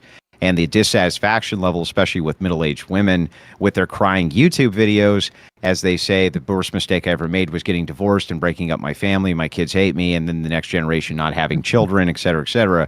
I do think that there's a lot of cope going on both sides, to be perfectly honest with you. But to be, again, charitable to your point, I do think that there's obviously something which is overlooked, which is that there is a biological drive that most women have to have children. There really is. And so, of course, the dissatisfaction rates for women who don't have them is going to be significant. And if you think that that's not going to carry over into relationships, I think that you're a fool or haven't been in many relationships, because there's nothing about a woman's hormones that doesn't carry over into a relationship, just so you understand. So I'm just saying. But I want to try to be kind of charitable to your point and hoping you will expand on it, and then maybe we can have a good faith discussion from here. Wait, is it your position that every single woman wants a child? No, well, of course not. Nothing's a Okay. monolith. Okay, Nothing's a monolith. So then That's then right. But by the way, the first thing I say is let's be good faith, have a good faith discussion. First thing you ask is the most bad faith question. Do you, Well, you think okay, on, well, dude. no. So then I'm gonna that ask was you fucking pathetic, man. Okay, how many people, how many women, percentage-wise, do you think have to have a kid to be happy? I think that I think the 95, majority. I can't give you the exacting percentage. There's no way You for don't me to think they can be determine that, happy but it would be without the it? majority who, well, I think they have a biological drive. It's not that you can't find happiness absent children. You can find happiness in almost any conditions. Many people can find happiness in prison. You can find happiness on a desert island. This doesn't mean it's optimal, bro. Wait. So do you believe that men have a biological drive to sleep with a bunch of women? Well, they definitely have a drive to Yes. have sex with Okay, them. wait, A lot. but you're religious, and I'm assuming you believe that men and women should be monogamous, correct? Yes. So you believe in restricting our biological drives. Yes. Okay, so is the idea that, like, just because women have a biological drive for, like, as a general statement for kids, that means that they ought to do it? No. Because you don't agree Yeah, that they ought to. Okay, so then. I made a series of is claims. I didn't even get to an ought. Now Okay, you're because giving me an no, ought. I'm. Well, give me I the ought asked a claim question. for. I didn't give you anything. I asked you a question. Yeah, I Okay? didn't make the ought claim off of those. So I'll Okay, grant you all of these is claims. Here's the is claims I'll grant you. Okay, It is true so that I think that men on average would like to have sex with lots of beautiful Okay. women. I don't think this is controversial. On Okay. average, I think that most women want to have children and Like- have biological drive to do that. I don't think that that's something which is in dispute either. Okay, so like how men can restrict their, sex drive where they want to fuck a bunch of women, I Mhm. think that there are women who go through their life and they have different priorities and they don't necessarily want to have kids. Maybe they Like just a want to man. be married. Maybe they just want a partner and they just, want to do that. Maybe they want to adopt. There's stuff like that, right? But they don't want to have kids of their own. Part again in that survey, medical reasons, and one of the number one medical reasons is the issue, possible complications with pregnancy and long-term negative effects of pregnancy on the body that a lot of people are scared of. Maybe too much, maybe too little. There's a lot of confusing I get it. information for I women. understand. So But yeah, I think there's a false paradigm here, though, which is that yes, maybe there is a biological drive that men seem to have where they do want to have sex with a lot of women. I wouldn't dispute that. You wouldn't dispute that. They seem to be just fine and satiated with a single partner for their whole life. And they don't even seem to want to initiate divorce from that partner very often because they almost never do. So I think that the distinction here, though, is that women, on the other hand, do seem to be absolutely miserable in many, many, many cases. If they can't have children, far more miserable than men seem to be by not being able to have multiple sex partners. I would have to see information on that. Isn't it just intuitive to you? Do you know men who are So, like, I don't have 5 women to fuck, I'm gonna die? Wait, they're not men are so not like making for YouTube instance, videos crying for they instance, don't have 5 women to have sex with. for instance, just right? crazy. We could look at the rate of cheating, and that is disproportionate amongst men. It's and not that cheating, disproportionate, though. You're right. It's not massively disproportionate, but it is. It's disproportionate amongst men, right? And we could look at that and go like, hey, maybe this is signs that men are. There's counter data on this I feel like because it's also a little when more women are complex than that. secretly polled, when they're allowed to be anonymous, or when they're asked, like Ashley Madison, these places, they do claim infidelity at much higher rates than the polling data gets when they're polling them. So that's highly conflicted data. That's one. And two, if you can show me all of the man cope on all of the social media about how miserable they are with their one partner because they just had to go out and have sex with many, many, many women, and that's why they never initiated divorce with the one that they had, versus all of the women who are crying all the time, daily, all over, everywhere. I would love to see that because I don't think it exists because I think that you're comparing apples and oranges here, man. Well, so if I wanted to have a more accurate comparison there, I would compare the amount of men that are willing to settle down at earlier ages. What a lot of men are doing is they're choosing to have a sexually adventurous time in their early to mid 20s and then choosing to settle down a lot later. A lot of them, like my roommate, in contrast to me, I want to be able to get married as soon as possible. I like marriage. I like long-term relationships. I think that shit is based. But my roommate, That's a base take. as an example, very much he wants to get married later in life. He wants to be able to do all that stuff, a little bit later. He wants to do it like early 30s and stuff like that. That's when he wants to do it, right? And there's people, and a lot of people are shifting closer towards that idea. And that is probably evidence that I would pertain to the idea that men are not super satisfied with the idea of settling down or committing to a marriage or committing to a long-term relationship as early as they were in the past. Well, okay, I don't know if I but can so even this, fully hang on. grant So this that. actually begs a different question. Why were they more willing to do so in the past if it was such a thing which was against their nature? In my opinion, because of a cultural norm in which we shame the idea of promiscuity. So it's not about their nature; it's about the culture.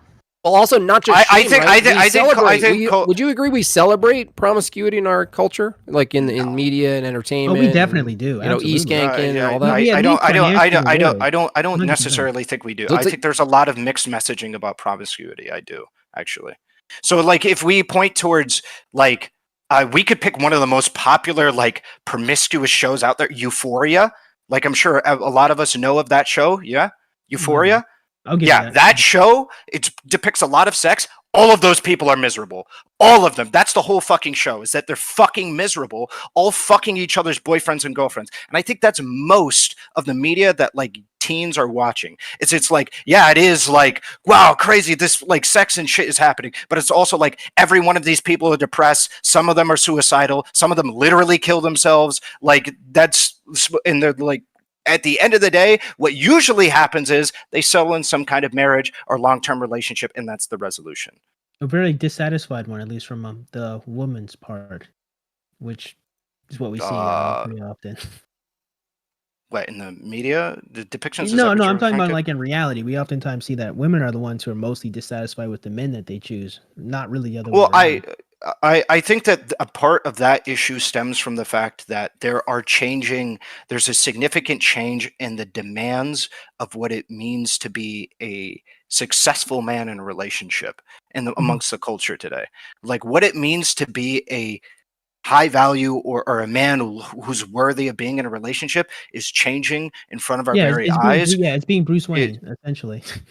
Well, It's being no, it's attractive. It's having a good amount of money. It's being a really social dude. It's about being able to trigger the spark the moment the woman sees you. It's not about virtue. It's not about character, which honestly kind of makes sense to me. Again, if we're talking about like why people aren't having like families or having relationships, it's because we're not focusing on the character and actually having this family, but the sparks and the good feelings that we get because we see attractive people. I would But probably base, let me ask you a note that. question. Mhm. The things that you're talking about, the character, the virtues, things like this. Mhm. Again, what's the institution you would indicate which teaches all of these Oh, it'd be things? Christian. Look, man, I'm Christianity 100%. All right. So I mean, again, That's every me. every time we look at one of these arguments, and it's just reduced to pure materialism, we don't get anywhere in the answer because the answer clearly is not pure materialist. Unfortunately, this is I don't- even if I you don't think are a anyone said person. pure Yeah, materialism. nobody hang on, said hang on, it's stop, pure stop, materialism. Stop. Anytime we reduce it, that seems to be the only prescriptions you guys want to give. Are you going to really give a prescription that you think We did that the not. state- Wait, no, that's not even true. Wait, what are you talking about? You're literally I'll lying. I was the demonstrate one who it. brought up having a I'll family demonstrate it. household I'll full of demonstrate like it. people. I'll What are you talking demonstrate about? it. Right now, will either of you two say that if the results on society were better, meaning demonstrably better, the birth rates went up, marriages lasted longer, should the state promote Christianity if that's the case? Yeah, sure. If you could actually quantifiably prove it, yeah, why not? Okay, and then you, sir? Sure, yeah. You would actually go for that? Yep. Oh, so well, does that then- make you a liar then?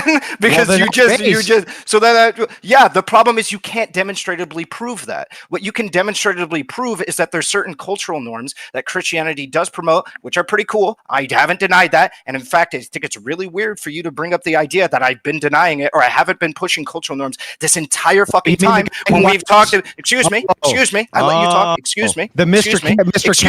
Counselor guy, Excuse huh? me. Well, let him Excuse finish. me. Go to get your family values. Wait. There's even counseling. Wait, there's even the counselor. marriage counseling isn't like a new thing. Fucking idiot. Marriage counseling was a thing even by like priests in religious context. Yeah, The idea oh, that religious priests.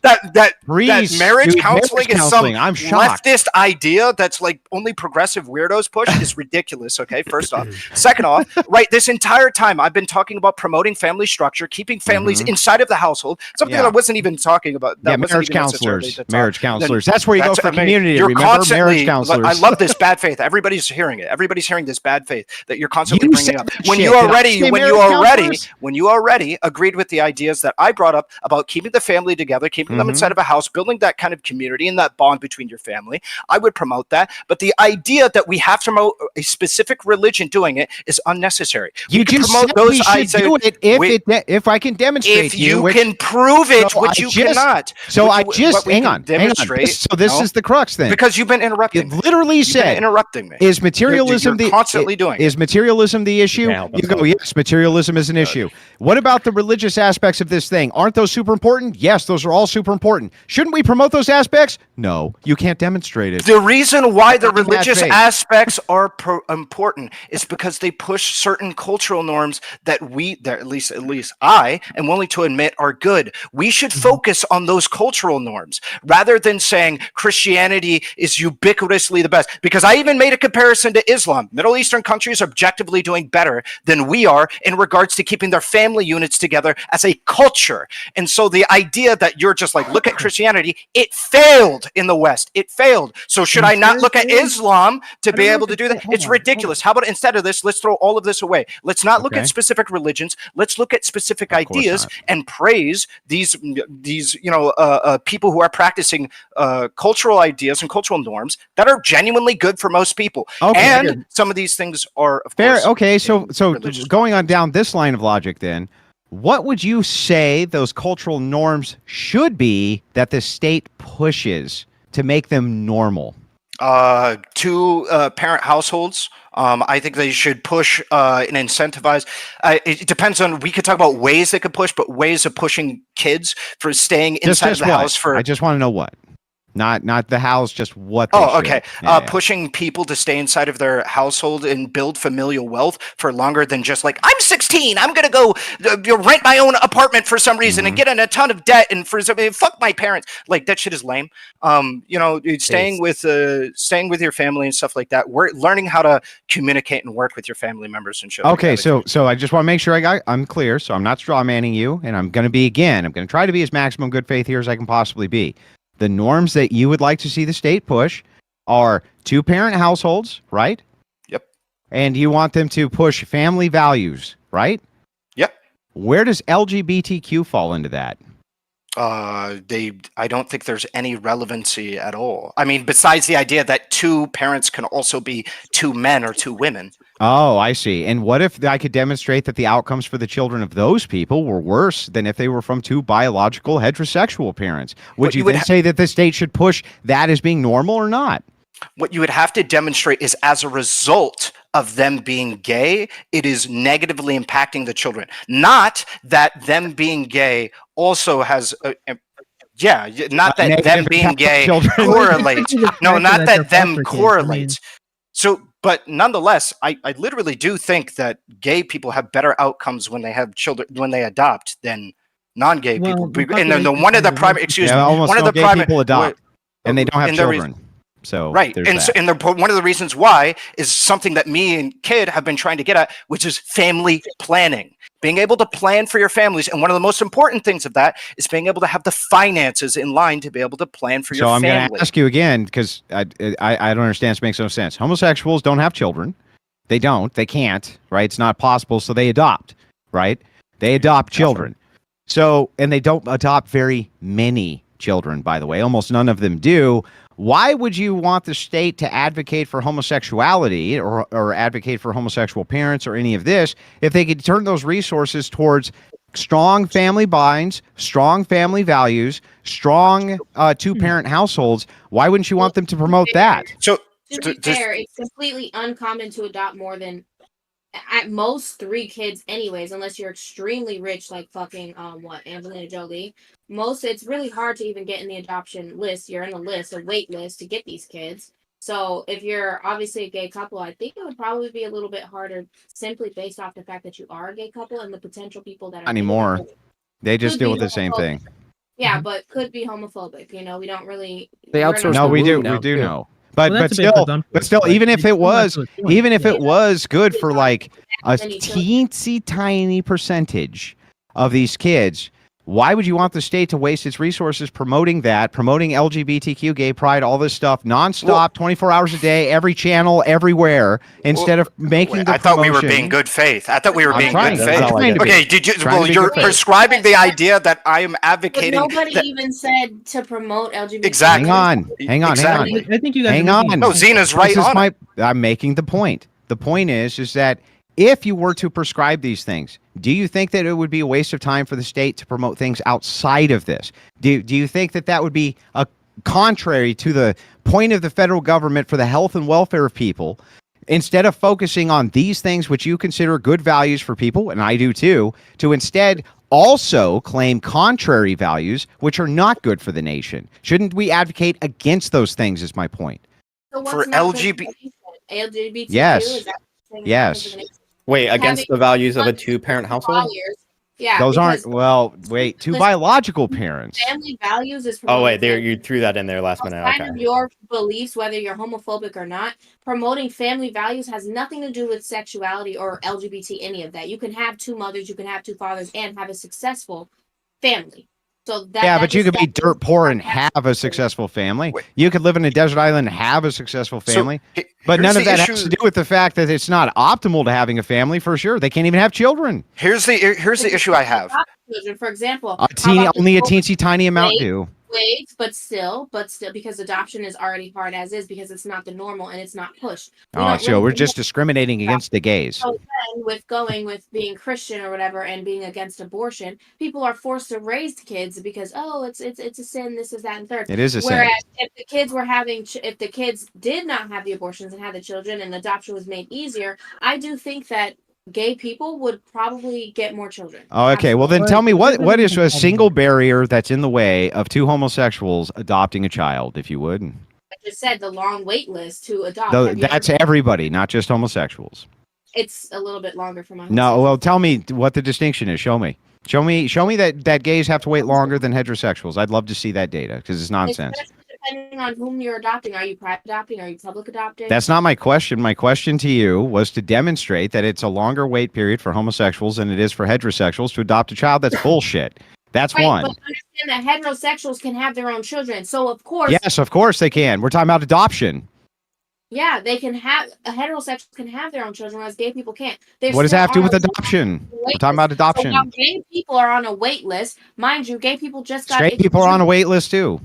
Okay, so if you shut the fuck up interrupting everybody with your flabby fucking wrinkly ass face. No, you would with your listen. long ass nails, with your hoe ass bitch ass attitude. Oh. Do the head roll. Do the head roll. Please, so that I could actually speak. Do the and head roll. moderate. Thank you. So back to what I was saying. Do the head Now, roll. What year was it that Come on, people were let us talk. actually that gay people were given the rights to legal marriage? What year? I don't know, sister. You tell me. Because that was really recent. So adoption has been around for a long time. So of course a wait list is going to be long as fuck. Gay people are going to be at the bottom of the podium because they only just recently been legalized. Demonstrate it. Have a household. Demonstrate so the it. demonstration would be the year legal marriage for gay people was made possible.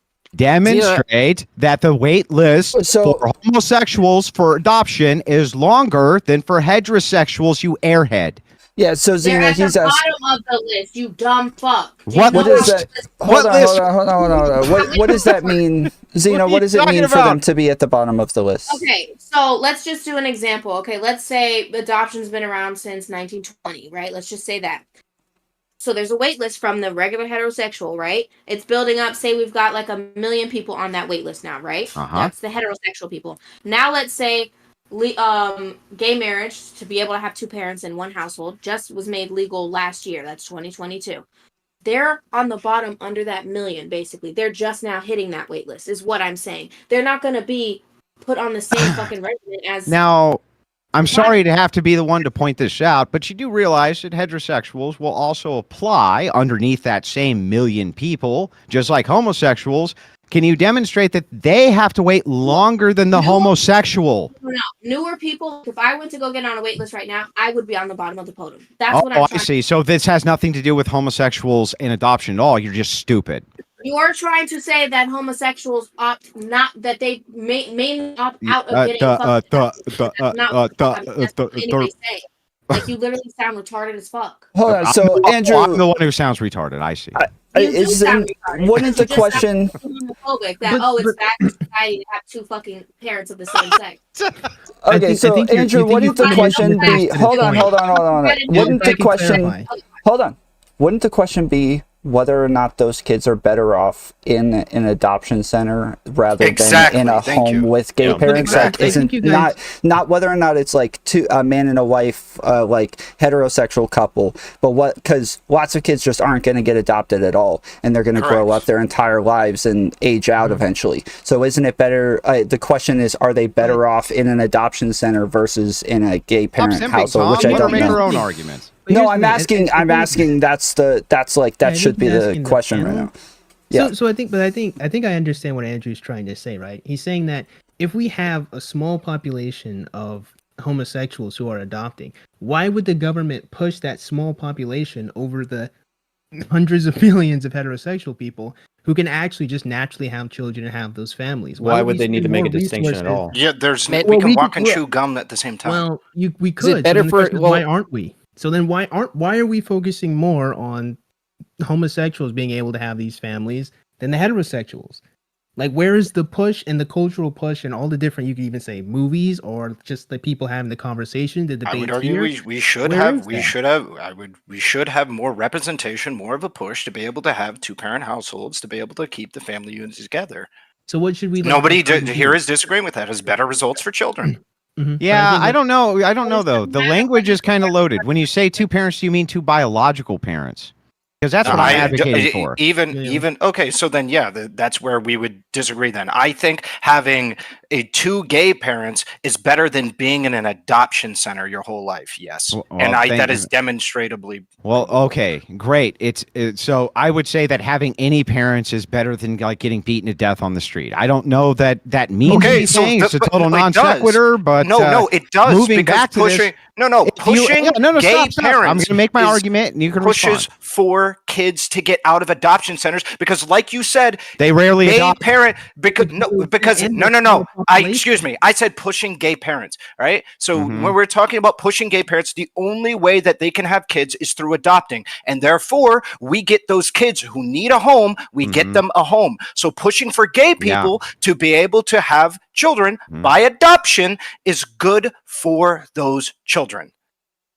Perhaps, Just so but you like a know, small, and you understand that if you take all those resources for this little teensy tiny percentage of the population, 2%, right? 2% or 3% by like the highest estimates, and you push all these resources towards them adopting, and a teensy weeny tiny percentile of them actually do, why would you waste all of those government resources pushing for that instead of pushing When- for biological parents to Again, stay at we home can with their- I walk don't and even chew. We understand can that. walk and chew gum at the same time. And the idea that you're talking about all of these resources, I haven't even said spent makes no a sense. dime. I haven't even talked about spending those a dime. family values you're All I'm talking about- doing, excuse you. All I am doing Excuse is you. excuse you. All I am Excuse doing you. is I am claiming that it is better to have gay parents Mhm. than have children grow up in these adoption Yeah, that's centers. nice. So now right? back to my And so question.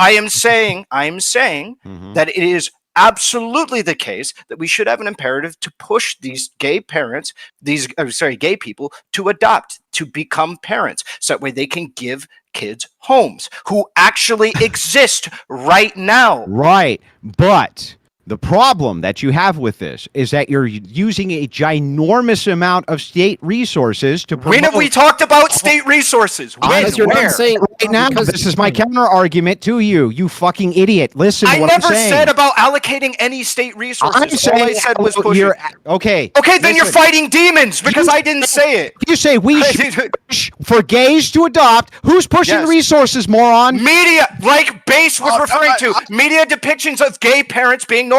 Pushing the idea that, like, being a parent, even as gay people, can be a very nice thing. The idea that we have to spend millions of dollars of government. No, we haven't. No, and potentially, no, we don't So have just to. we as I the don't know. media? We have to. Yes, media it? depiction. I believe that. Hold on. I think this is a cultural issue. I think this is a cultural issue. Like you said, throwing money at this issue doesn't solve the problem. We need to be able to encourage people to be able to have kids, and it's not this like unbelievably scary, daunting thing. It can actually be a very wonderful and beautiful thing to be able to have parents be able to raise a child. That's great. Even gay parents, I know. Holy shit, you're scared, you're shook. But like, the idea that we have to spend millions of dollars from the government to be able to do this, it's a boogeyman. You're fighting demons right now. I haven't even given you a dollar figure, and you're constantly coming at me saying, I'm spending all of these resources. We haven't even talked Well, about how a in the dime. world could I have ever imagined that when you said we should be pushing, we as an as a society, should be are you a pushing- Fed? Are just any of meant- us here you a just meant- part let of the me government? finish. Are you a I Fed? just let you talk. When you say Okay, we go ahead. should be pushing for these things, how in the world could I have ever imagined that you just meant the media? Because that's not what we say. When we're saying we, I think you mean collectively as a nation, don't you? That is what he was saying, as a society. But collectively as a society doesn't mean that it's the government giving money. Hold on. When you say that we should be Resources. pushing, yes, when we're talking about government resources, when you're Mhm. talking about we should be pushing community or like any religious message, are you referring to we need government to spend millions of dollars on X, Y, and Z? Or could it also Yes. just be, okay, well then that's a difference of how we view things. I view things as Base brought it up at one point as well, which is media depictions, cultural influence that we have between people. What informs Having culture? conversation. Wait a Yeah, second. who Wait a informs second. culture? People having social conversation. What informs culture? Because we agree it's a cultural problem. What informs culture? He said People's social media. standards. And What media. informs social standards? People's conversations and people's opinions. They come from The people's feelings? their values too. Yeah, sure. Yeah. Okay, where do those come from? Your beliefs? Yeah, what are beliefs? What are they habitually tied to? Your Wait, I'm feelings. sorry, do you think that they come from the government? Yeah, do you think that your beliefs come from the I government? didn't say anything about No. the He's government. clearly leading Okay. you to religion. Like he's clearly leading you to Christianity. He's telling you that No, that clearly. culture is downwind of theology, Yeah.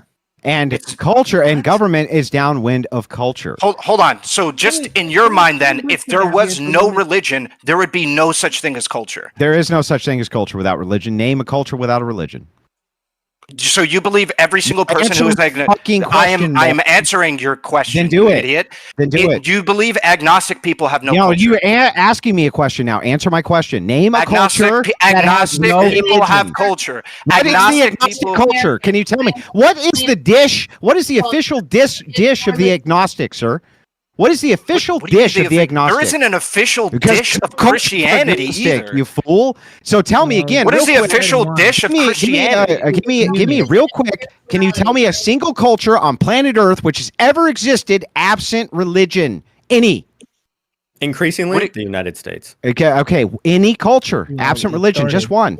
Wait, the United States was founded off of freedom of religion. The United States was founded by a bunch of Christians. Can you give me a single? For the understanding the freedom of religion to be able to practice a religion or lack thereof. The culture of the United States is clearly derived from Christian ethics and English common law, which was derived from Christian ethics. Can you give me a single culture? Its whole point was to stray away from a theological position on the entire existence of their society. That was the reason why we have it so enshrined in our culture, freedom of religion Are you going to answer and lack my thereof. question? Which culture can you cite that absent religion? Any of them?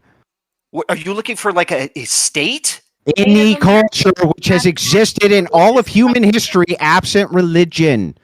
Okay, I would refer to like the agnostic existence of like Western society right now.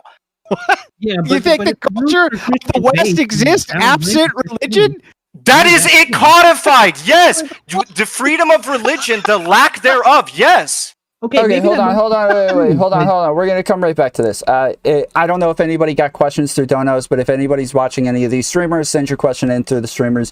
If you guys don't want to send them to me, or if it's hard for you to copy and paste them, we can let you guys read them. So you don't think that Western culture? Hold on. In about 20-30 minutes, we'll do that. If people want to jump into the waiting room as well to ask some questions, we'll let you do that in just a little bit. So you don't think Western culture was informed and still is not informed by religion? Specifically, in the West, the Christian religion. It's whether or not a culture is informed by religion is a separate question to whether or not the culture is religious. No, that's not what my question wasn't. Whether or not can you name a culture? Oh, well then every culture is informed by every single type of religion because we influence each other in a global economy and global society. So one more time, Jimbob's claim. Culture's downwind of theology. My question to you, can you name because you laughed and scoffed, made a mockery of it, can you name a single culture which has ever existed absent religion? I would honestly disagree with the entire premise here. The entire premise is flawed. Like, religion is downstream from human values. Values come from what? From theology. It's the branch of philosophy values come from is theology. No. Humans invented religion. Okay, let's be real. Humans invented religion to make sense of their own values that they got as social creatures through evolution. Okay, this whole idea that God invented these values is just wrong. And increasingly, the United States is becoming less religious, and people are still holding on to the same values, if not more so than they did in the past. What methodology did you use to determine that religion is bullshit and made up? Because we made it up. Like, because we made it up. That's a great we can methodology. argue about whether or not your fucking like Sky Fairy is real, but like ultimately, so you don't have a methodology. Anyone who has like any fucking brain cells, no, what was my question? We invented religion. So you don't have a methodology. If you want to talk about religion and whether or not your methodology. Sky Fairy is real. The answer is no. You don't have a methodology. That's fact that religion that's all I needed. No methodology. Fact that we had values before religion. The fact that we evolved as social creatures, taking care of each other prior to religion. So circular reasoning. Got it. And what else did we do? Religion itself is circular reasoning. Even if that's true, it is true. Even if it is true, that has nothing to do with the fact that you just gave us literally circular reasoning. Do you understand that? No, you are giving us circular reasoning by saying that I'm not giving you any reasoning from religion.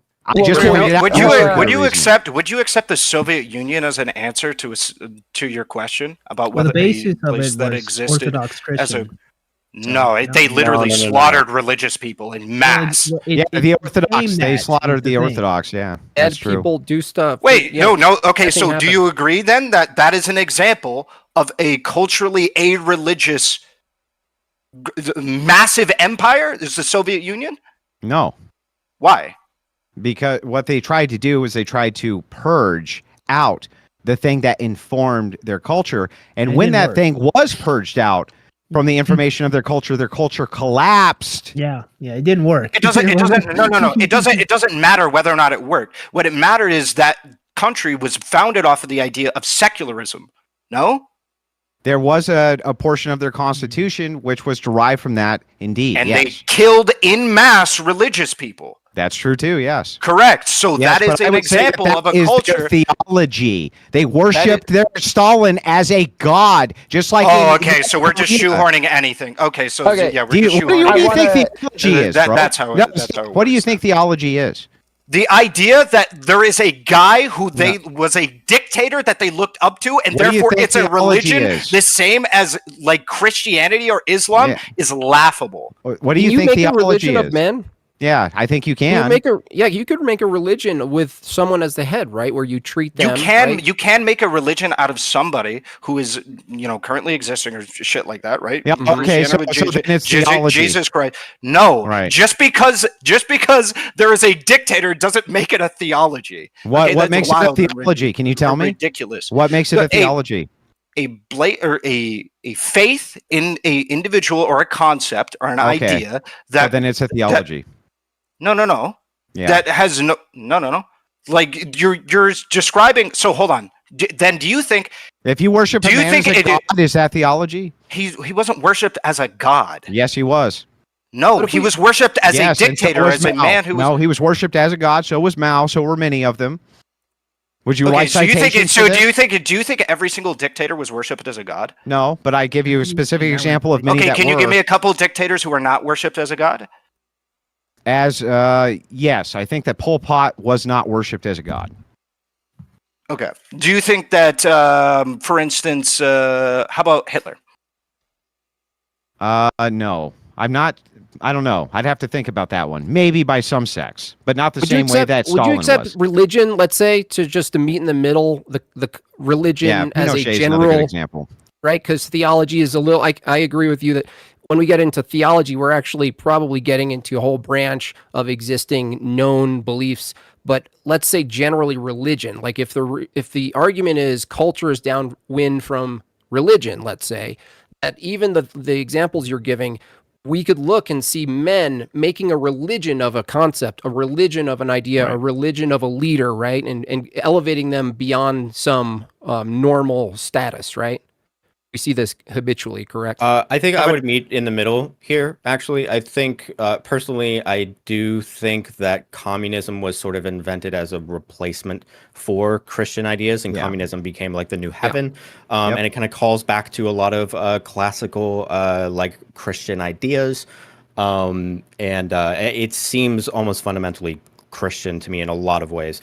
Not that it's one-to-one, but I think that they sort of did try and replace heaven with communism and had it be this materialist Utopianism, right? Like a utopianistic, yeah. Yeah, so I would meet in the middle there, but again, I disagree with the entire premise that like culture is something that necessarily can only come from religion. Historically, it has, but I don't think that we had no values before religion came into the picture. Can you tell me which culture then had values pre-religion? I am not an anthropologist. I do think that it is the case that historically religion in most societies, and the way that we are going to classify religion in different societies is going to vary quite a bit. Okay, especially if you're talking well, about, like, indigenous that's fair. societies. So you're not an anthropologist, just in recorded history. I mean, like I said, you're going to have like different. Like, would you classify? No, don't answer my question with a question. Answer mine, then ask yours. Well, like I'm saying, I think Answer mine, then ask yours. Am I going to be able to answer it, or are you going to just? Are keep you fucking actually interrupting? going to answer it? Or Wait, you're are just you- going to ask one. Like I'm saying, if you're ready to stop talking, I think historically it is the case that a lot of social norms that we end up having are shaped largely by religion, because religion has been around so long as the thing that we point to that gives legitimacy to our values. But those values inform the way that we created our own religions. If you have any moral intuitions from evolution as a social creature, then you want to legitimize those as objective, and religion is a really, really easy way to do it. But like I wanted to ask, I don't know if you would classify. I don't feel like you Wait, actually answered my question. hold, Jesus, bro, chill. What I wanted to I just let you give your argument. What do you mean? Well, I think you just like hearing the sound of your own voice. Well, I mean, I do, but you still didn't answer my argument. I know. It's okay. All right, let him finish. Go ahead. What I'm interested in is if you would take like indigenous spiritualism and stuff like that, where like Before I answer your question, I would like you to actually answer. Wait, mine. hold on. You cannot help yourself. You just asked me a question, bro. You were like a toddler. You cannot help yourself. You're just going to ask me a question. Go ahead. Ask your question, then I'm just going to repeat back to you to answer mine. Go ahead. I answered your question already. What was the answer again? That historically, I am granting that we see values shaped around religion, but religion was created through human values that came through evolution as social creatures. Can you give me an example? Of how religions were created? What do you know? How intuition created something pre-religion. As social creatures in evolution, we have this idea that if the people around us and the community that we end up building is good for our sustainability, then we're going to be able to structure something which is beneficial to us. Okay, fair enough. Can you give me an example of that? Oh my God, wait. I don't even think you're listening. I am listening. Do you want me to repeat it back to you? No, you're not. You have the shortest attention. I'll repeat it back to you. Would you like me to repeat it back to you? You want an example of a society that specifically was prior to religion and then invented religion. Based on intuition. I'm telling you, I'm not an anthropologist. No, I just said historically. You don't need anthropology for history, right? I'm not a historian either. So then the answer would be what? So do you think the answer would be no, right? You could just say that. You could just say no. Just say that. It'll make you feel better. Just say no. Sure. I don't know of a society. Thank you. How many? So I can't point you to a society. I mean, how long did it fucking take for you to get that out of you? Now ask your fucking question. Wait, okay, dude. Wait. Repeat to me what I told you. Repeat to me what my premise was. To me or yes, your answer to me? Yeah, you tell me. So you asked me something about natives. So go ahead. Was that my premise? I just asked you to ask your question. Wait, hold on. What was my pushback to the idea that? Well, that's a different question. I just clarified. Hold on. That's what he was asking. He was asking what was his answer initially to why he doesn't think societies were necessarily religious. Because he claims that intuition predates theology. And he says that this is from an evolutionary standpoint, which, okay, fair enough. He says he's not an anthropologist, so can't demonstrate that. So I just asked within the historical record if he could. His answer, ultimately, after I beat it out of him, is no. So is there any questions that you had for me? Ultimately, it just comes down to whether or not you believe in evolution. Yeah, was there any questions you had for me now? Well, I guess at this point, like whether or not you believe in evolution, but I already know the answer to that. No. If evolution was true, would he even have a belief? It would just be a sort of like a symptom of his biology and chemistry. Excuse me? I said a belief system itself, if he believes in evolution or you believe in evolution, wouldn't both just be a result of mechanics and chemistry and motion? The creating values? Anything, any belief. Yes, creating values results as a process of evolution, yeah. So no beliefs can be wrong under your view because they're just effects of evolution. I don't believe in this like objective morality. No, like I said at the beginning. Okay, but wouldn't truth claims themselves be just the effect of mechanics and motion and chemistry? Sure. Yeah. So how would you have access to any truth? Them with what we agree to as a common logic. Sure. So truth is an agreement between people. Yes. Yep. So we can change the truth based on agreement? If the logic changes, that changes our opinion about what is true. Sure. I you don't know. change- I mean, you're doing you it right change- now, aren't you? Can you change the laws of logic with an agreement? You can change our understanding of it. Can I ask Nobody him- can This, disagree ask with him- this that. is really, really straightforward. It shouldn't be this complicated. Can you change the laws of logic via agreement? You can change your understanding of the laws of logic via agreement. Yes. Yep. Correct. I can convince you. Does that require the laws of that something logic? is logical, and you can run the numbers in your head, and you That's can. not what agree I with it. asked. You're not really good at answering questions, are you? I asked you. You're asking a Can stupid you question. change the laws of logic via agreement? Because your premise is truth is an agreement. This is the consequence of your premise. And we change It's the not. laws of logic via agreement. Yes or no? Okay. No, we wouldn't agree on it. Could we, based on your premise? We wouldn't agree on it. Okay. What are Could the we, laws of based logic? on your premise? Based on my premise, the laws of logic are something that you can demonstrate. If you can demonstrate that something else is true and consistent with the laws of logic, then sure, you can change. That's what we are doing right now. What are the laws of logic? Are you talking about like the Just the three. law of There's three of them. identity What are they? and- Are you talking about the law of identity? Yeah, the laws of non logic. contradiction? And then the third one is? I don't remember. You don't fucking even know. the Oh, laws of you logic. don't. Dude, shut the fuck up. Okay, asking we're you- gonna- no, What? no, What? You're gonna logic me with the laws you don't know? I'm gonna pull us back just a little bit. But did anybody have questions from their chat before I? No. Okay. I'm not streaming. Oh, okay. That makes sense. Xena. Yeah. How did this get to? that- I- Where did the childbearing and family matter? Yeah, come we're so let me ask you, Xena, as the representative of all women here, you're getting close to middle age, I believe you said. So do you have pressure on you to have kids? Do you feel like? Oh, whoa. Well, to me, middle age is in the 40s, so I'm still not close to that. But that's just my take of what middle age is and how I was raised and the culture in which I was raised in. The older you get, do you feel like there's more pressure on you to have kids? From who? From myself or from other people? From society, yeah. I suppose they would try to apply pressure, but I wouldn't take it as that, no. Because actively, the only people that can raise a successful family and a well-functioned family is the people that want to have children and actively make the decision to have kids. Society can't tell me to have kids. And do you want to have kids? Of course. Do you feel like there's I guess. No, I'm not gonna ask that. So My maternal clock? Are you saying is my biological clock ticking? Is that what you're saying? Yeah, I was gonna ask that. Yeah, do you feel like you're running out of time at a certain point?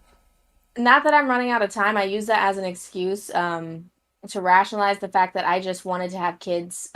Since I was young, I wanted to have kids by the time I was 25, and I didn't do that because obviously, like, I walked away from a marriage. But yeah, so I want to have kids definitely before I'm 30. But at the same time, I know, like, my sister had her children, both of them, in her 30s, and they're extremely healthy and beautiful.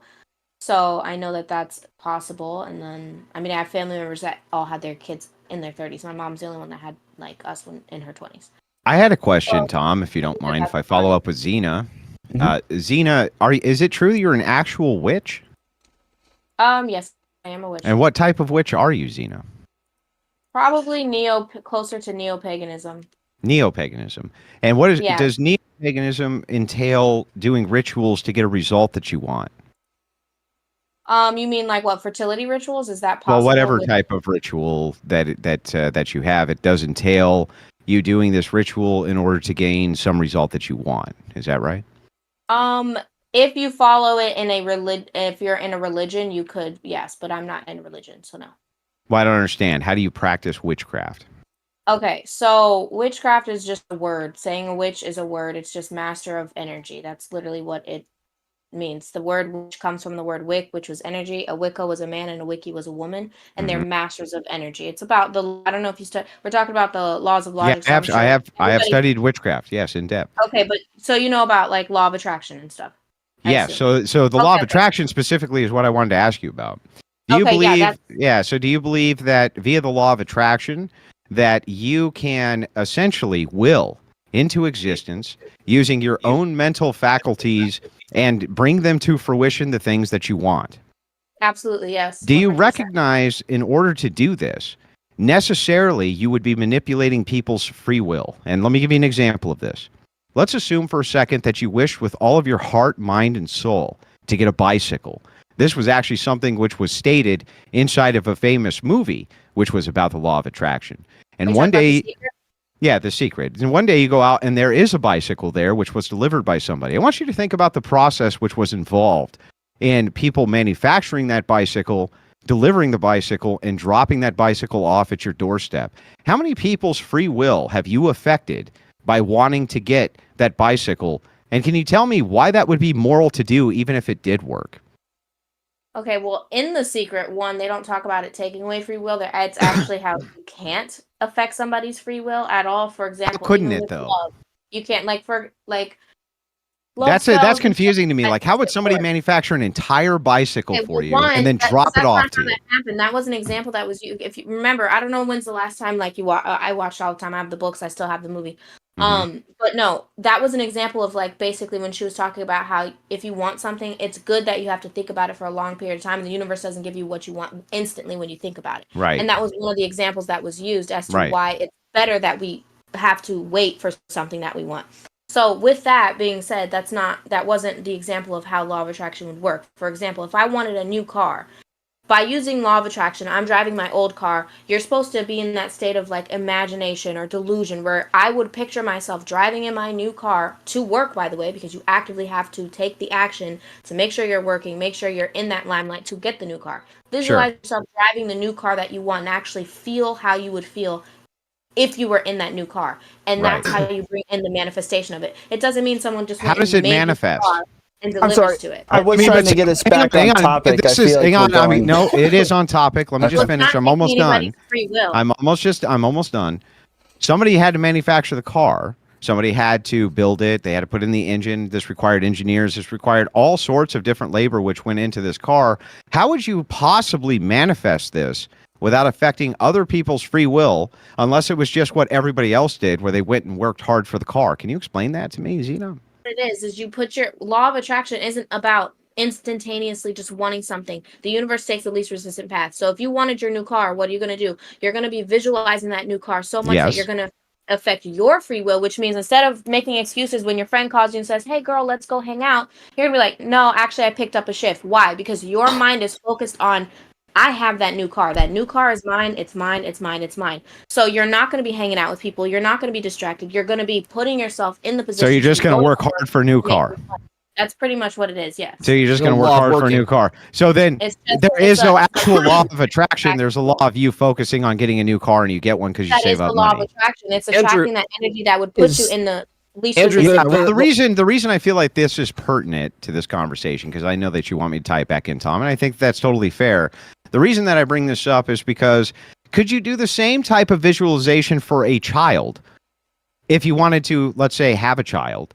Could you just utilize the law of attraction and one will be delivered unto you? Or is it actually that within the law of attraction that what's going on is that you yourself are just going and doing what every other human being does, and you're manipulating the situation around you in order to have a child? With hyper focus, yes. You're doing what everybody else is doing with hyper focus and pure intention, which is why it would be stronger versus just why would it be stronger? Because it's hyper focus. You have the actual intention, which means if like everybody else, people have sex, right? People make mistakes. Some people end up pregnant. Some people don't. If you're actively trying to manifest, okay, one, you're going to try to manifest making sure that you're changing who you are as a person to attract the type of person you want to be the father or mother of your child anyway. So there's literally a list of things you have to go through. That sounds like anybody who wants to have a child would do the exact same thing, Zena. That's what law of attraction is. We all do. It's just what everybody does. Remember, you said you watched the movie and you studied it. That's what everybody does. Yeah, but I couldn't figure out how you can actually manifest something without intersecting with somebody else's free will. So, for instance, if you wanted to manifest a child and you wanted to have the perfect guy come to you, how could you wish that into the universe and the universe delivers that without messing with his free will in some way, Zena?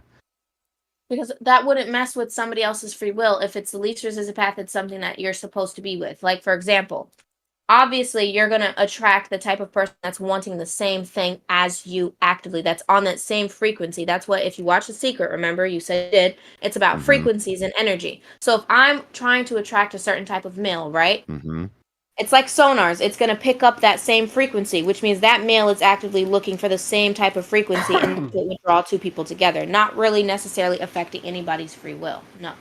Okay. Andrew, fair enough. also, I'm Andrew, done. You get what I'm saying? Andrew, You get what I'm saying? Listen, Andrew, that actually can't make sense. But I'm not Wow. sure. Andrew. if Wait, I- it makes perfect sense. It's just about Andrew, like you have to- positive Andrew, thinking and then you can't taking use the steps to example doing what of you the- want. Yeah, Andrew, and you have to, can't- Andrew, you then have to there's no- remember. then there's no actual mythos to it. There's no actual divinity to it. There's no actual magic to it. There's no actual witchcraft to it. It's That's just the literally point. what every It's not- fucking it's body just else is called that. doing. That's the whole point. It's literally just called that. There's no Then, actual, then it's you don't not have to witchcraft. write It's just standards. normal Xena. You should just call yourself normal Xena. No, because I Yeah, know why I'm a don't you call master yourself of normal Xena? What's the Hardworking- distinction hardworking between you and a Xena. witch? I don't get it. Hardworking focus, Xena. what I want. And we're not talking Yeah, about other hardworking things that I focus, do. Xena. Wait. Because he wants to be hyper focused on me now. You were talking about that, which I brought up the example in general, which would be law of attraction. Now, if Yeah. you want That's to the talk third. about That's the money, third law of do I do logic, money right? The spells? law of Do I attraction. make candles, do money spells? Do I make potions that might affect somebody's free will to make some money when I go to the club and make Yeah. a fucking bag and walk out with 10 bands? Yes, I affected every nigga in that club to look at me and make sure he wanted to throw money Okay, on me. great. Now Yes. we're getting somewhere. That's So why I'm if you can affect But when it somebody's comes to free will, attracting how love, is that moral? How is it moral to affect their free will? to make some money? Yeah. You said it was moral. It's not moral to be in the Are strip you club. doing making so that you're money doing anyway. so wait, are you saying that as a witch you're doing immoral things?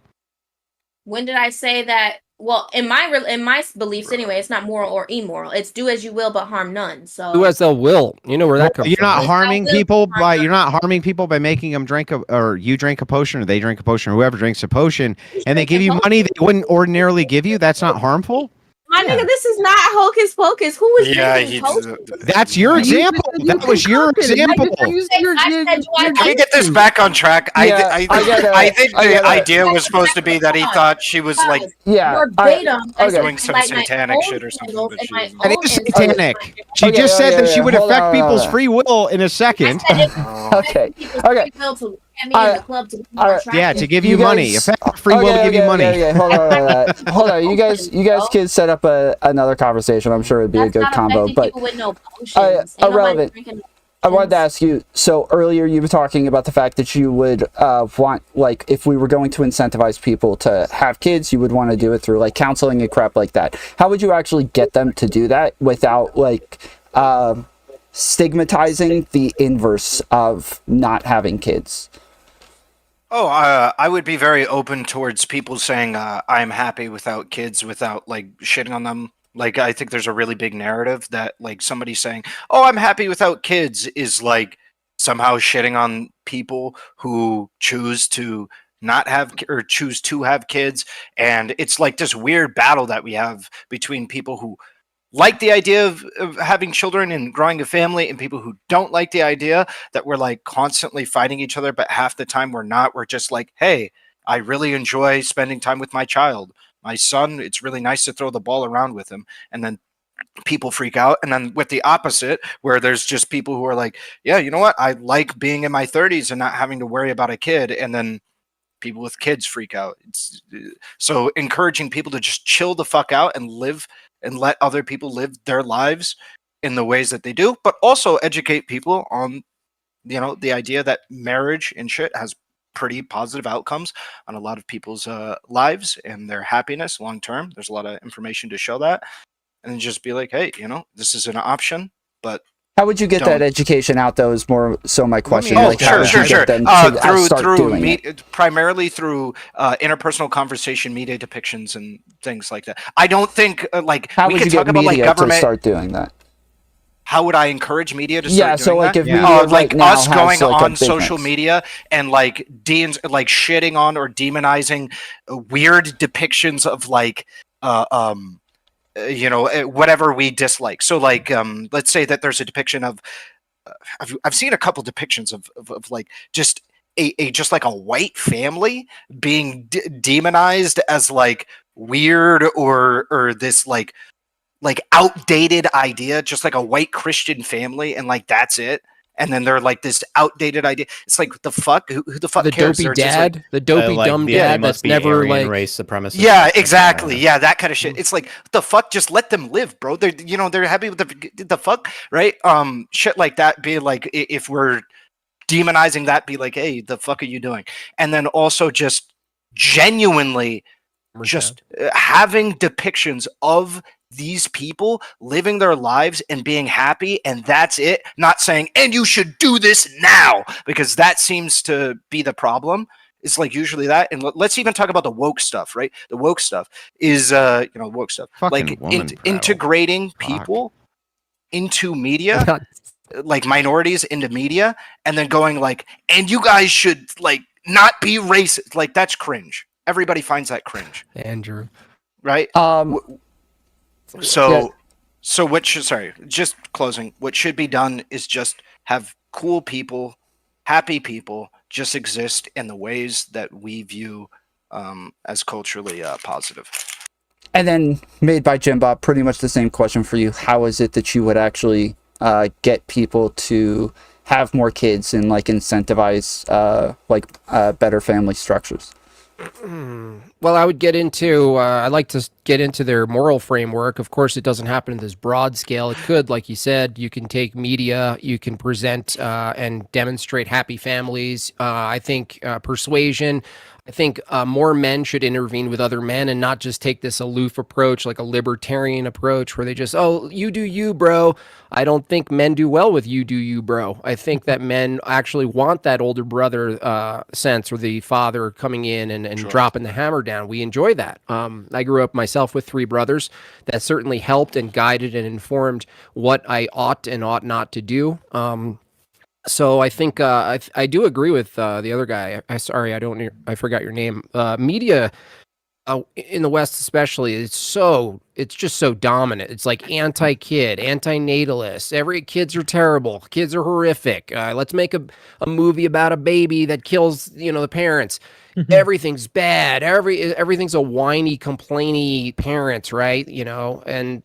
People worship like Seth Rogen. It's like, that's not a model. That's not a model of a man.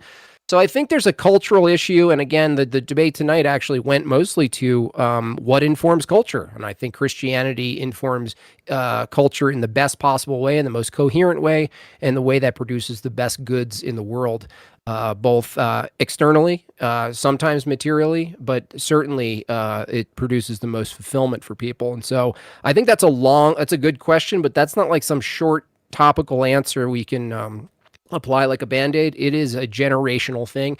And I think for the most part, the panel agreed that we're facing generational issues. And the question is, well, how do you reverse engineer it? Where does it all come from? I believe it's religion, and I think it's particularly Christianity. I guess for the most part, what I'm trying to ask everybody, and then the part that I'm a little bit confused on, or I feel like is missing, is if you are wanting to incentivize something, there has to be something for them at the end of it. Something like, obviously, like having it more in media depictions makes this more normalized, but just normalizing it in and of itself doesn't seem to do the job. There has to be like a real incentive there, like they're going to be praised for this in some way. And then if they get the praise for that, having the inverse of that normally means that it's going to be stigmatized without it. And that's the part that I'm kind of confused about, is I feel like you would have to have both of those social structures in order to actually get the outcome that you're looking for. We should be more commonly praising people who have kids and not hitting them with that they made the worst decision, in all these ways. So I agree with you. It's just that a lot of that happens person to person. So just like a lot of change happens, it happens at the individual level, one-to-one. You get to know people, you get to influence people.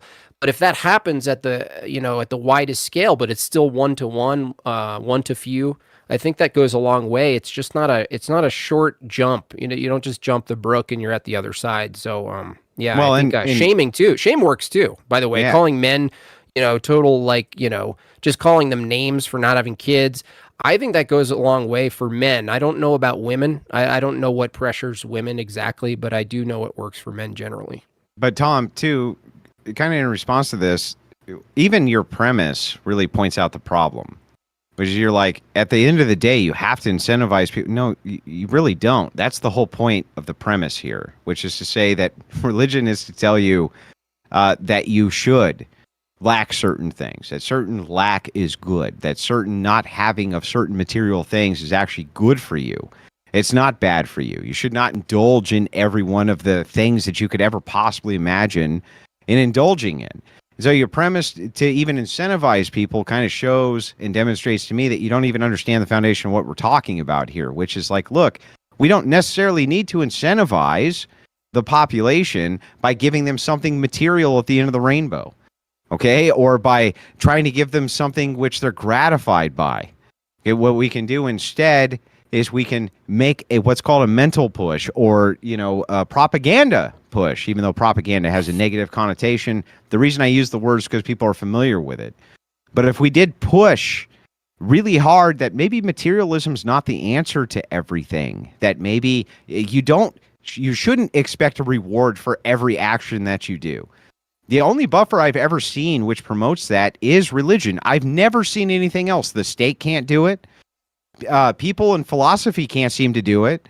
Only religion and theology seems to be able to incentivize people to do things, even if there's not going to be some great material But I think reward. religion is doing what I'm talking about. I think that they do shame people for not doing the right things. I think that they are told to hold people accountable, and I think that there are incentives to be a virtuous person. I think that you are held up and praised for these things, and so I don't think you're taking out the aspects in churches. Wait, what do you in mean? churches? Even in your communities, no? Are you not praised for not abandoning your children? By for like who? being a good father? No. By being a good father? It's not praised. What are you talking about? It's expected. That's and that normal. expectation is in contrast to what? Is in contrast to the cultural push To against shame. it. To shame, no? Well, I think to a degree there's something to be said there, yes, but that still, I think, misses the point, which is, again, it's back to the material assumption of like, you're doing this because of the praise. What religion is trying to hang on. What religion's trying to promote is the opposition.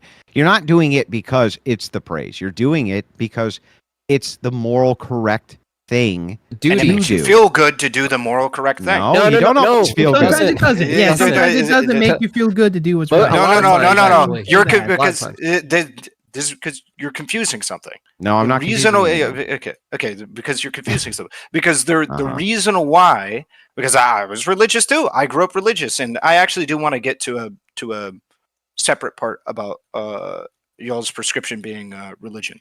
But the reason why we ultimately get to doing these things is because we find it more satisfactory to be religious in this case than the opposition, which is to not be religious. So I'm going to go with these beliefs because I find it more satisfactory to be religious, even if it's something that harms me in the short term and shit like this, right?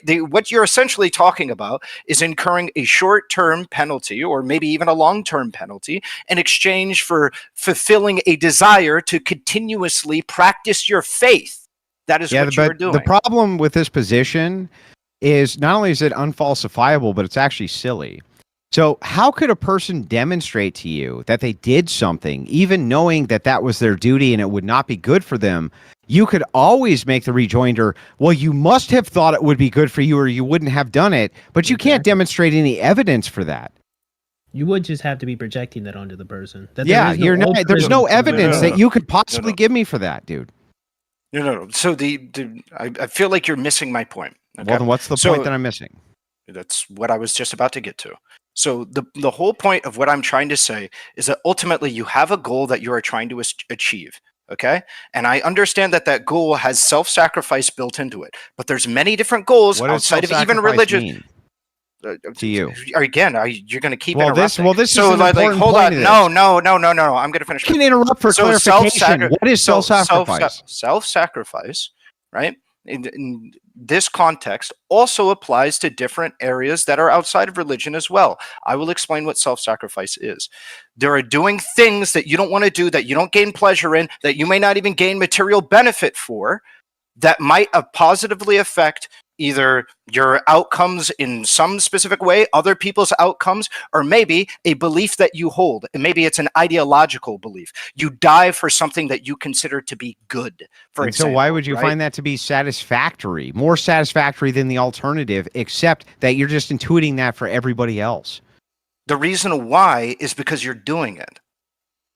What? So what satisfaction are you getting right now in making an circular. argument? No. If you wouldn't do it, the reason why you're doing it is because you are making an active choice to the reason why you do things is because you're weighing your other options and you've decided that this is your the one that you want to go with. No? Yeah, that doesn't answer my question. How do you know that the person finds that more satisfactory to the alternative, except that Because you they just want didn't it to be true? Because they didn't pick the alternative. Why would that matter? That's then this would be an Because that opposition that you tells just call me- self-sacrifice. No, it So isn't. this intuition here, the contradiction is, if the intuition is that self-sacrifice is actually the thing that you want the most, how could that be self-sacrifice? Because you are sacrificing your own well-being in exchange for an idea. Yeah, but you want it, so it's not really self-sacrifice. I disagree. I completely disagree. Wanting something doesn't mean that you can't What? I want the betterment of my child and my family and my community, and I sacrifice my time. I sacrifice my physical health to be able to do that. And that doesn't matter because that So doesn't why take don't away you from it just, because like- I want it. But what if? Well, wait a second. If you didn't want it, let's just say like you walked away from the whole family, right? Yeah. Could you find more satisfaction in that? Me personally? Are you No, talking no, about in just general? anybody, anybody. Yeah, sir. They could, Somebody in right? theory could. Yeah, somebody in Yeah, theory could. or they couldn't, right? Yeah, I How would could you make a probably judgment- most people. I would Yeah. say probably. How could you make the judgment value other than you think so? You couldn't really demonstrate that. The reason why is because they weighed the options for themselves and they picked the one that they went Yeah, with. demonstrate it. Demonstrate that's true. What, demonstrate that they Understand- weighed options and Relevant, that's I don't why think you they understand. picked what I they don't did? think you understand the problem that Andrew's posing here. You're saying that you're basically almost making the kid not kin's argument. It's kind of like a determinist view, actually. It's like everything you do is just because you wanted to You do want it. to do it, yeah. Andrew's saying Well, it's unfalsifiable because you'd have to assume whatever you did the opposite of, or you didn't do something, let's say an inaction itself would then be under your view something you desired to do. So there would never be anything you could point to that wasn't a desire, actually. And as I Never. stated when Kidnot Kin brought it up, right? It is something that is true. Yes, everything that you do, you're weighing options against other things. I can still have self-sacrifice inside of that system. The idea that like you can't have self-sacrifice in that system, right? For instance, everybody here can agree that we might want the betterment for a better life for our kids. And do we not sacrifice time, maybe our physical health and things like that for our child? That's but not we in still dispute, want though. it. So that's not Wait. really in dispute. What's in dispute is how do you know that the person who's doing this, that they're only doing it because that's the most satisfactory thing they could have done? That's where you Sorry. are intuiting on us. I'm not making the claim that it's the most satisfactory thing they could do. What I'm saying is that that's the most satisfactory thing that they thought of to do, that they came to the conclusion of but doing. you're still projecting That's that why they onto did them, it. That's why they Right, did you it. still You are. wouldn't No matter know that what, you're that's still why they did projecting it onto Yeah. them. But wait, In other words, it would still hold on, apply. hold on, I gotta It would ask. still Wait, apply. wait, hold on. I gotta ask, because I feel like what he's saying makes sense. What do you guys think is the other option? If they do the thing, are they not choosing to do the thing? No, or I think like that what you is- can do things which are counterintuitive to you. You can, As but you're part- as choosing part to of- do hang those on, hang things, on. right? Well, I'm not. It's not the option here is not about choice. Choice is not what's in dispute. Rather, his projection that you made the choice because that was what it was innate that you must do. And it's like, otherwise, When did I say that? that's not what When it did is. I say that? I'm going to Hold give you your on. exact Wait, words. let- I'm going to let me give you your an exact example. words. Your exact words were, when I asked you this question, how do you know that was the most satisfactory option? Your words were, because you did it. Yeah, so hold on. Let me give you an example. no, He's saying not that that like that's it's the based on most the scenario. satisfactory. So if I choose to do heroin in this moment, I am choosing to do heroin based on some sort of goal for some sort of satisfaction. It may not be the best outside of that. I may not be considering all options. It may hurt me in a bunch of other areas. But at the moment that I choose to do heroin, I'm choosing to do it based on a specific goal that is looking for a specific type of satisfaction. Absolutely, I don't dispute this. So, but Distinction what between about the will counter? and What will about and- the counter? What about the counter to this, which is you really, really, really want to fucking do the heroin, but you don't, and it makes you will. fucking Why sick to don't your you? stomach, and it makes you throw up all over the place, and all of this stuff that seems very counterintuitive, yet you do it anyway, right? This is my point. Wait, is well, that why do you do it? for you Why do to you do it? say, Why for did you choose not I'm to? trying to explain. Shut up. For you to say, like he just did, the reason that you made that choice is because it's innate. You didn't have a choice. The reason I know it's the most satisfactory is because you wouldn't have made the choice otherwise. You also have to bite the bullet and say then the only reason that people commit suicide is because it's the most satisfactory. They wouldn't have done it. It's absurd. For them in That's that what they moment, think. they No. viewed it as their only option. Yeah, No. for them in No, that hold moment, on, they hold viewed on. it as their Determinist view. they viewed This is it. They this is viewed it as terrible. their only position. listen, in that the moment, reason- that's what the reason. Let me why make they it did easier yeah. for your problem. This is much easier. If what you're saying is true, then what you're arguing right now is determined by satisfactory. So you wouldn't know any other option. You wouldn't know any other option to argue, right? I personally am Nothing else for you to do. I You must do this I- conversation. You have Wait, no let him- choice. let him answer. I personally am a determinist. Yeah. So you came to the conclusion that you're a determinist, but you were determined to come to that conclusion, right? So you didn't come to the conclusion. Yeah, right? it was already predetermined for you. Correct. Yeah. Okay, so all you're doing is Wait, rejecting. Hold the on. will. Wait. I want to Not understand, complicated. even from your guys' worldview, because you're laughing. Is because I is guess funny. we gotta get into this. If can God not tell what the future is? Can God not God- ordain what the future You're gonna is? use Calvinist Yes, I'm gonna predeterminism? ask you the question. Yeah, Can no, it's you- fine. If you want to use can Calvinist God- predeterminism, we can do that. Wait, can God ordain the future? Yes or no? Yeah. Well, God can see into the future, but He has chosen to give you free will. Okay, so if God says you are going to have a conversation at 3 p.m. on August 5th at 2032, Sure. are you going to deterministically go throughout your life all the way up until you have that conversation? Well, I don't. Are you I wanna going to answer be? this Can in you good faith. I'm deviate? trying to Can you think about deviate? this. Can you deviate from that course? Generally, the answer that I So always the- gave the when I was conversation religious is will that he knows happen. he So knows hang the on. actions So hang on. that you're The going to take. conversation will happen. I don't know what you mean exactly by the deviate from the course, but yes, the conversation will happen. If it's predetermined by can God, God- and He says it's going to happen, yes, it'll Well, happen. just So real quick, can let- God let me give the predetermine answer, every 'cause, one of your actions throughout your entire irrelevant. life? The answer that they Good. generally give The is answer that would he be- knows what you're going to do. He knows, Yeah, he okay, knows so your hang on. So if actions, God- and so if you wanna still follow have this to free the will. end, so that he understands the distinction here between divine command and him saying, absent divine command, that he's a determinist, which makes no sense. So even Okay, if we so follow the I'm Calvinist view to the end- curious if God can Mhm. understand all of the actions that you do throughout your entire life. Do you Yes. have free will? Yes. How? Because you have what's called a timeless space distinction. So if God is timeless and He can see in all instances at all times, He will always know what's going to happen before it happens, but that doesn't mean He needs to affect your free will to do so. Okay, if he knows all of the things that you are going to do throughout your life and you cannot deviate from them, how do you have free will? How is it Because this- independent? because or the how is it objection- independent of previous Yeah, so the factors? objection here is based around timelessness. You don't know what timelessness means. So If it is you're timelessness, operating- then he couldn't know the things that you will do, but only the things that you could do. Right. So that's one argument. I take a different argument, but I think that that'll suffice. As we're talking about this, though, you as the determinist now need to explain how that's a mechanism for all human beings absent God.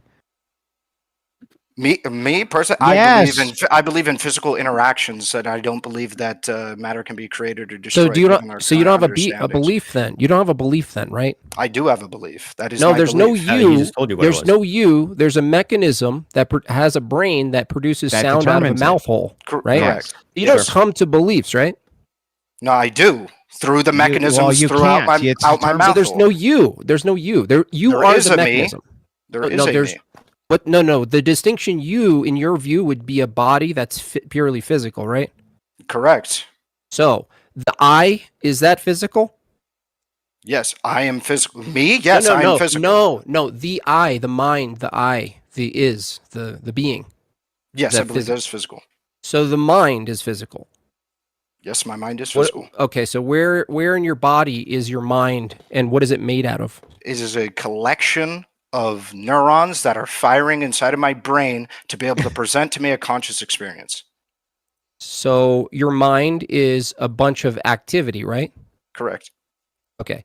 So if your mind is a bunch of activity, then it's just your brain, right? We are looping, but yes. Okay. Okay. So if it's just your brain, and your brain does something lawfully, correct? I'm assuming you mean in accordance with the laws of logic, and the answer would be yes. No, not logic, actually physics, mostly in chemistry. Oh, sure, yes. Because you don't have access to logic because logic is immaterial. And so what you have is a machine called your brain and body. And whatever your machine is doing is as mechanistically producing an outcome, right? That's always determined to be the outcome, just like you're arguing with choices, right?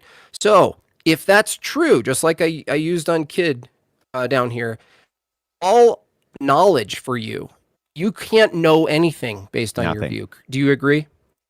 What do you mean? What are you describing as knowing? You can't have knowledge. You're just a mechanism. You're a deterministic mechanism. What knowledge I know could you things. possibly? I know that you're sitting in a dark room. I know that he's sitting with a green background. What are you referring to as knowledge? Isn't that determined in your view to see those It's things? determined. It's Correct. not knowledge. It is It's already determined, but determined. it is knowledge. That's the So we need to. So now we're having a descriptive difference over what knowledge is. No, it's not so we can get. It's knowledge. Any way you describe knowledge, It is I'll promise we are you, it's going to not be possible under your view. Describe it any way you want. Define knowledge. Sure. We talked about the 3 things of logic again. No. This is important. What for me to describe knowledge? No, Yeah, just define what is knowledge. knowledge? It is Just to- whatever it is. It is to have a grasp or an understanding of a concept. Okay, like a proposition, maybe. Would you reduce it to like a proposition? For the sake of this conversation, sure. Okay, so you make a proposition as mechanism 1, and Andrew over here is mechanism 2, and I'm the rest of us on the panel are the observers, but in your view, we're also mechanisms. So if mechanism 1, you make a proposition, and Andrew mechanism 2 makes a proposition, the rest of the panel as mechanisms, if we're all predetermined completely to come to any conclusion we came to, there's no real thought process, there's no real weighing options or evaluating claims. If that's the case, how do we have access to knowledge if every node that's interacting is just interacting with physicality? Wait, why can't what's thought the processes methodology? be determined? Yeah, Why how can't can it thought be processes determined? be determined? What's that? Well, Why cannot thought processes be determined? Well, in your view, it is. We're granting that they are. Yeah, I'm asking you. Yeah, but you're saying that it's not possible. Why? Yeah. So No, he's it's making not the possible. example right now. He's saying that if you have, if he's a mechanism and I'm a mechanism, we have a disagreement. All the audience is now mechanisms. This was predetermined. How do we have knowledge of who's right, who's wrong? What method? If it's What method mechanical. do we use? Why with wouldn't a there be? mechanical method? Why wouldn't there be like a cause and effect and interaction between two different processes? If there, even if there why was a can't there cause be and effect, interaction how do you between know which cause and effect is correct? How do you have knowledge? We would use our better reasoning to be able to understand the same way. It's determined. I think So the it's issue. determined. No, I That's think the issue. determined. Yeah, it is determined, but that. So then you can don't have still exist. reasoning. Then you just You have a can have mechanism. reasoning. You can. Yeah, have it's just a Independent mechanism. of mechanism. Yeah. not independent of mechanisms, but you can still have reasoning. No. Reason is It's a smoke coming mechanism. out of a machine. Yeah, it's a That's mechanism. all reasoning is to you. Yeah. Yes. It So doesn't- I encourage you to abandon the view because you do have knowledge irrelevant. You actually have some pretty good points. I can tell you have a thinker. I can tell you have a past, present, and a future that you conceive of. I can tell that you care about people. These are not particulars or of mechanisms because they don't produce these things. Okay? Yeah, in other You are words, he's viewing- saying you can't so really if be your a question is determinant. no. If your question is whether or not we operate in society as if we are not deterministic, the answer is obviously yes. That's not what he's However, asking. Okay, well, that's ultimately the only answer that I can give you to your statements. Well, I'm is saying that we the can opposite was operate true. in the world that if way. the opposite was true and your view is true, you couldn't know it. In addition to that, you couldn't know anything based on our example. If you could know something, one of you could tell me if there's an opinion A is made and opinion B is made by another mechanism, then the observer who's selecting the better of the opinions, better of the propositions, needs some sort of independent reasoning process that's outside of determined mechanistic effects. And you don't Otherwise, have how one. would you know? Yeah. Oh, how yeah, Why would would you it know? have to be Real outside quick, of determined hold on. mechanistic facts? That doesn't. Just real quick. What? We have gone like way over, so Yeah. I wanted to give everybody a enough. chance to do their shout outs. If anybody wants to stay after and continue having this conversation, I'm completely open to people sticking around. But real quick, I want to let everybody go around, shout themselves out, and give a closing statement on the topic. So we'll go backwards from where we started before. Xena, if you'll go first, please. Okay, 1 second. I'm so sorry. I am so sorry. What game are you playing? Assassin's Creed Odyssey. Let me walk out of this fucking zone. I just gotta be in a safe zone. So We can start with One Jim of the Bob. better of the Assassin's Okay, go Creed. ahead. Why are we doing closing though? I thought we were still continuing the argument. Yeah, I we was can saying still we're go going to do after closing, closings. and then we'll let everybody stick around who wants to. I just want to make sure if anybody needs to leave, they have a chance whenever they need to. But you guys can all stick around after we do closings. Oh, okay. So I'm Xena the Witch. I stream on Kick, Xena the Witch, Twitch, Xena_the Witch, and my Twitter is Xena the Witcher, and so is my Instagram. Pretty much anywhere you find me, it's just Xena the Witch. That's it. I play video games. And I Any like to talk closing about thoughts them. on the topic? Well, I think we kind of derailed completely Mhm. away from the whole whether or not women are happy when having children or not. Mhm. So my thoughts, I mean, I guess for the most part, I think that's because we needed something to really talk about since we already agreed that women are more happy when having children. So we just derailed to like the specifics behind family matters and Mhm. religion, which I mean is still an interesting topic. I like it. I like hearing everybody's take. So Okay, I like thank you. listening. Jim Bob. All right. Yeah. Well, the question of happiness, obviously, we distinguished between happiness and fulfillment. I hope a little bit because I think that's an important distinction. Happiness being mostly temporary, and fulfillment being something different that includes happiness, but it also includes sacrifice and hardship, and that's all encapsulated in the life of a person. So the question is, well, what is the life of a person? Absent a family, I don't think it exists. The family itself, the values of the family, does that exist absent religion? It does not. So the question is, if we broadly say, well, religion informs all of these things anyway, we might as well skip to which religion is the best. Really, I mean, I think for the most part. Excuse me. Wait, just let him finish his I statements. was gonna wait till you finish first. Let's finish closing statements and then we'll get back into it. Go ahead. It's actually, it may have seemed like a detour, but I actually think the last bit was important because if the argument here is what should we do? How do we make people happier? What's happiness? If happiness is just an illusion because we're all just mechanisms running around, then debating is an illusion. So it's nonsense. So if there's ever a chance to sway someone's opinion, which doesn't exist under a determinist view, it's just a thing coming out of a mouth. To get them to reject it, particularly you, Irrelevant, I think you're the prime candidate at letting go of that ridiculous view, and I hope you do. I hope it's at the, because you found a woman and you start making a family and you realize when you hold your baby for the first time, you're not going to teach them that they're just a mechanism. Because they matter and there's more to us as human beings. And it's like Andrew said, it's not because we're not strictly material. Our happiness will not be given by strictly material means. Not that anyone argued that tonight. I'll give you credit for that. Where can people find you? Argue. Made by Jimbob at YouTube and Made by Jimbob on Instagram. Awesome. Kid Not Kin.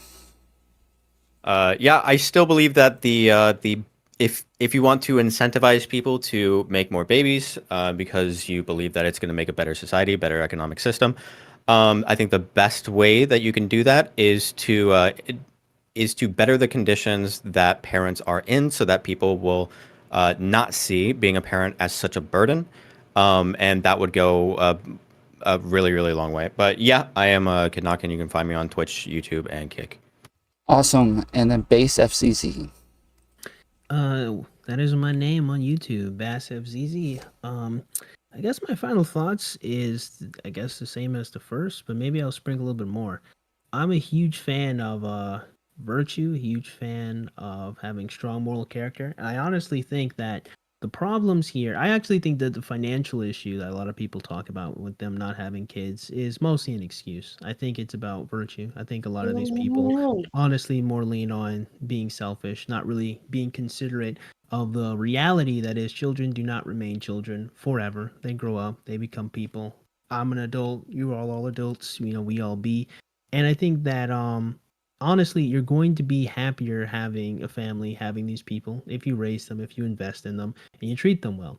Is every person going to get that? We all know that's not going to be the case. But what ought we should do, since we like saying that, I think we ought to focus on building moral character and recognizing that even though children might be expensive, children do not remain children. They grow up, they become people, and you can love them and they can love you back. They're just little people that get bigger. So I think we should focus on encouraging more children how to do so. I'm with Irrelevant here.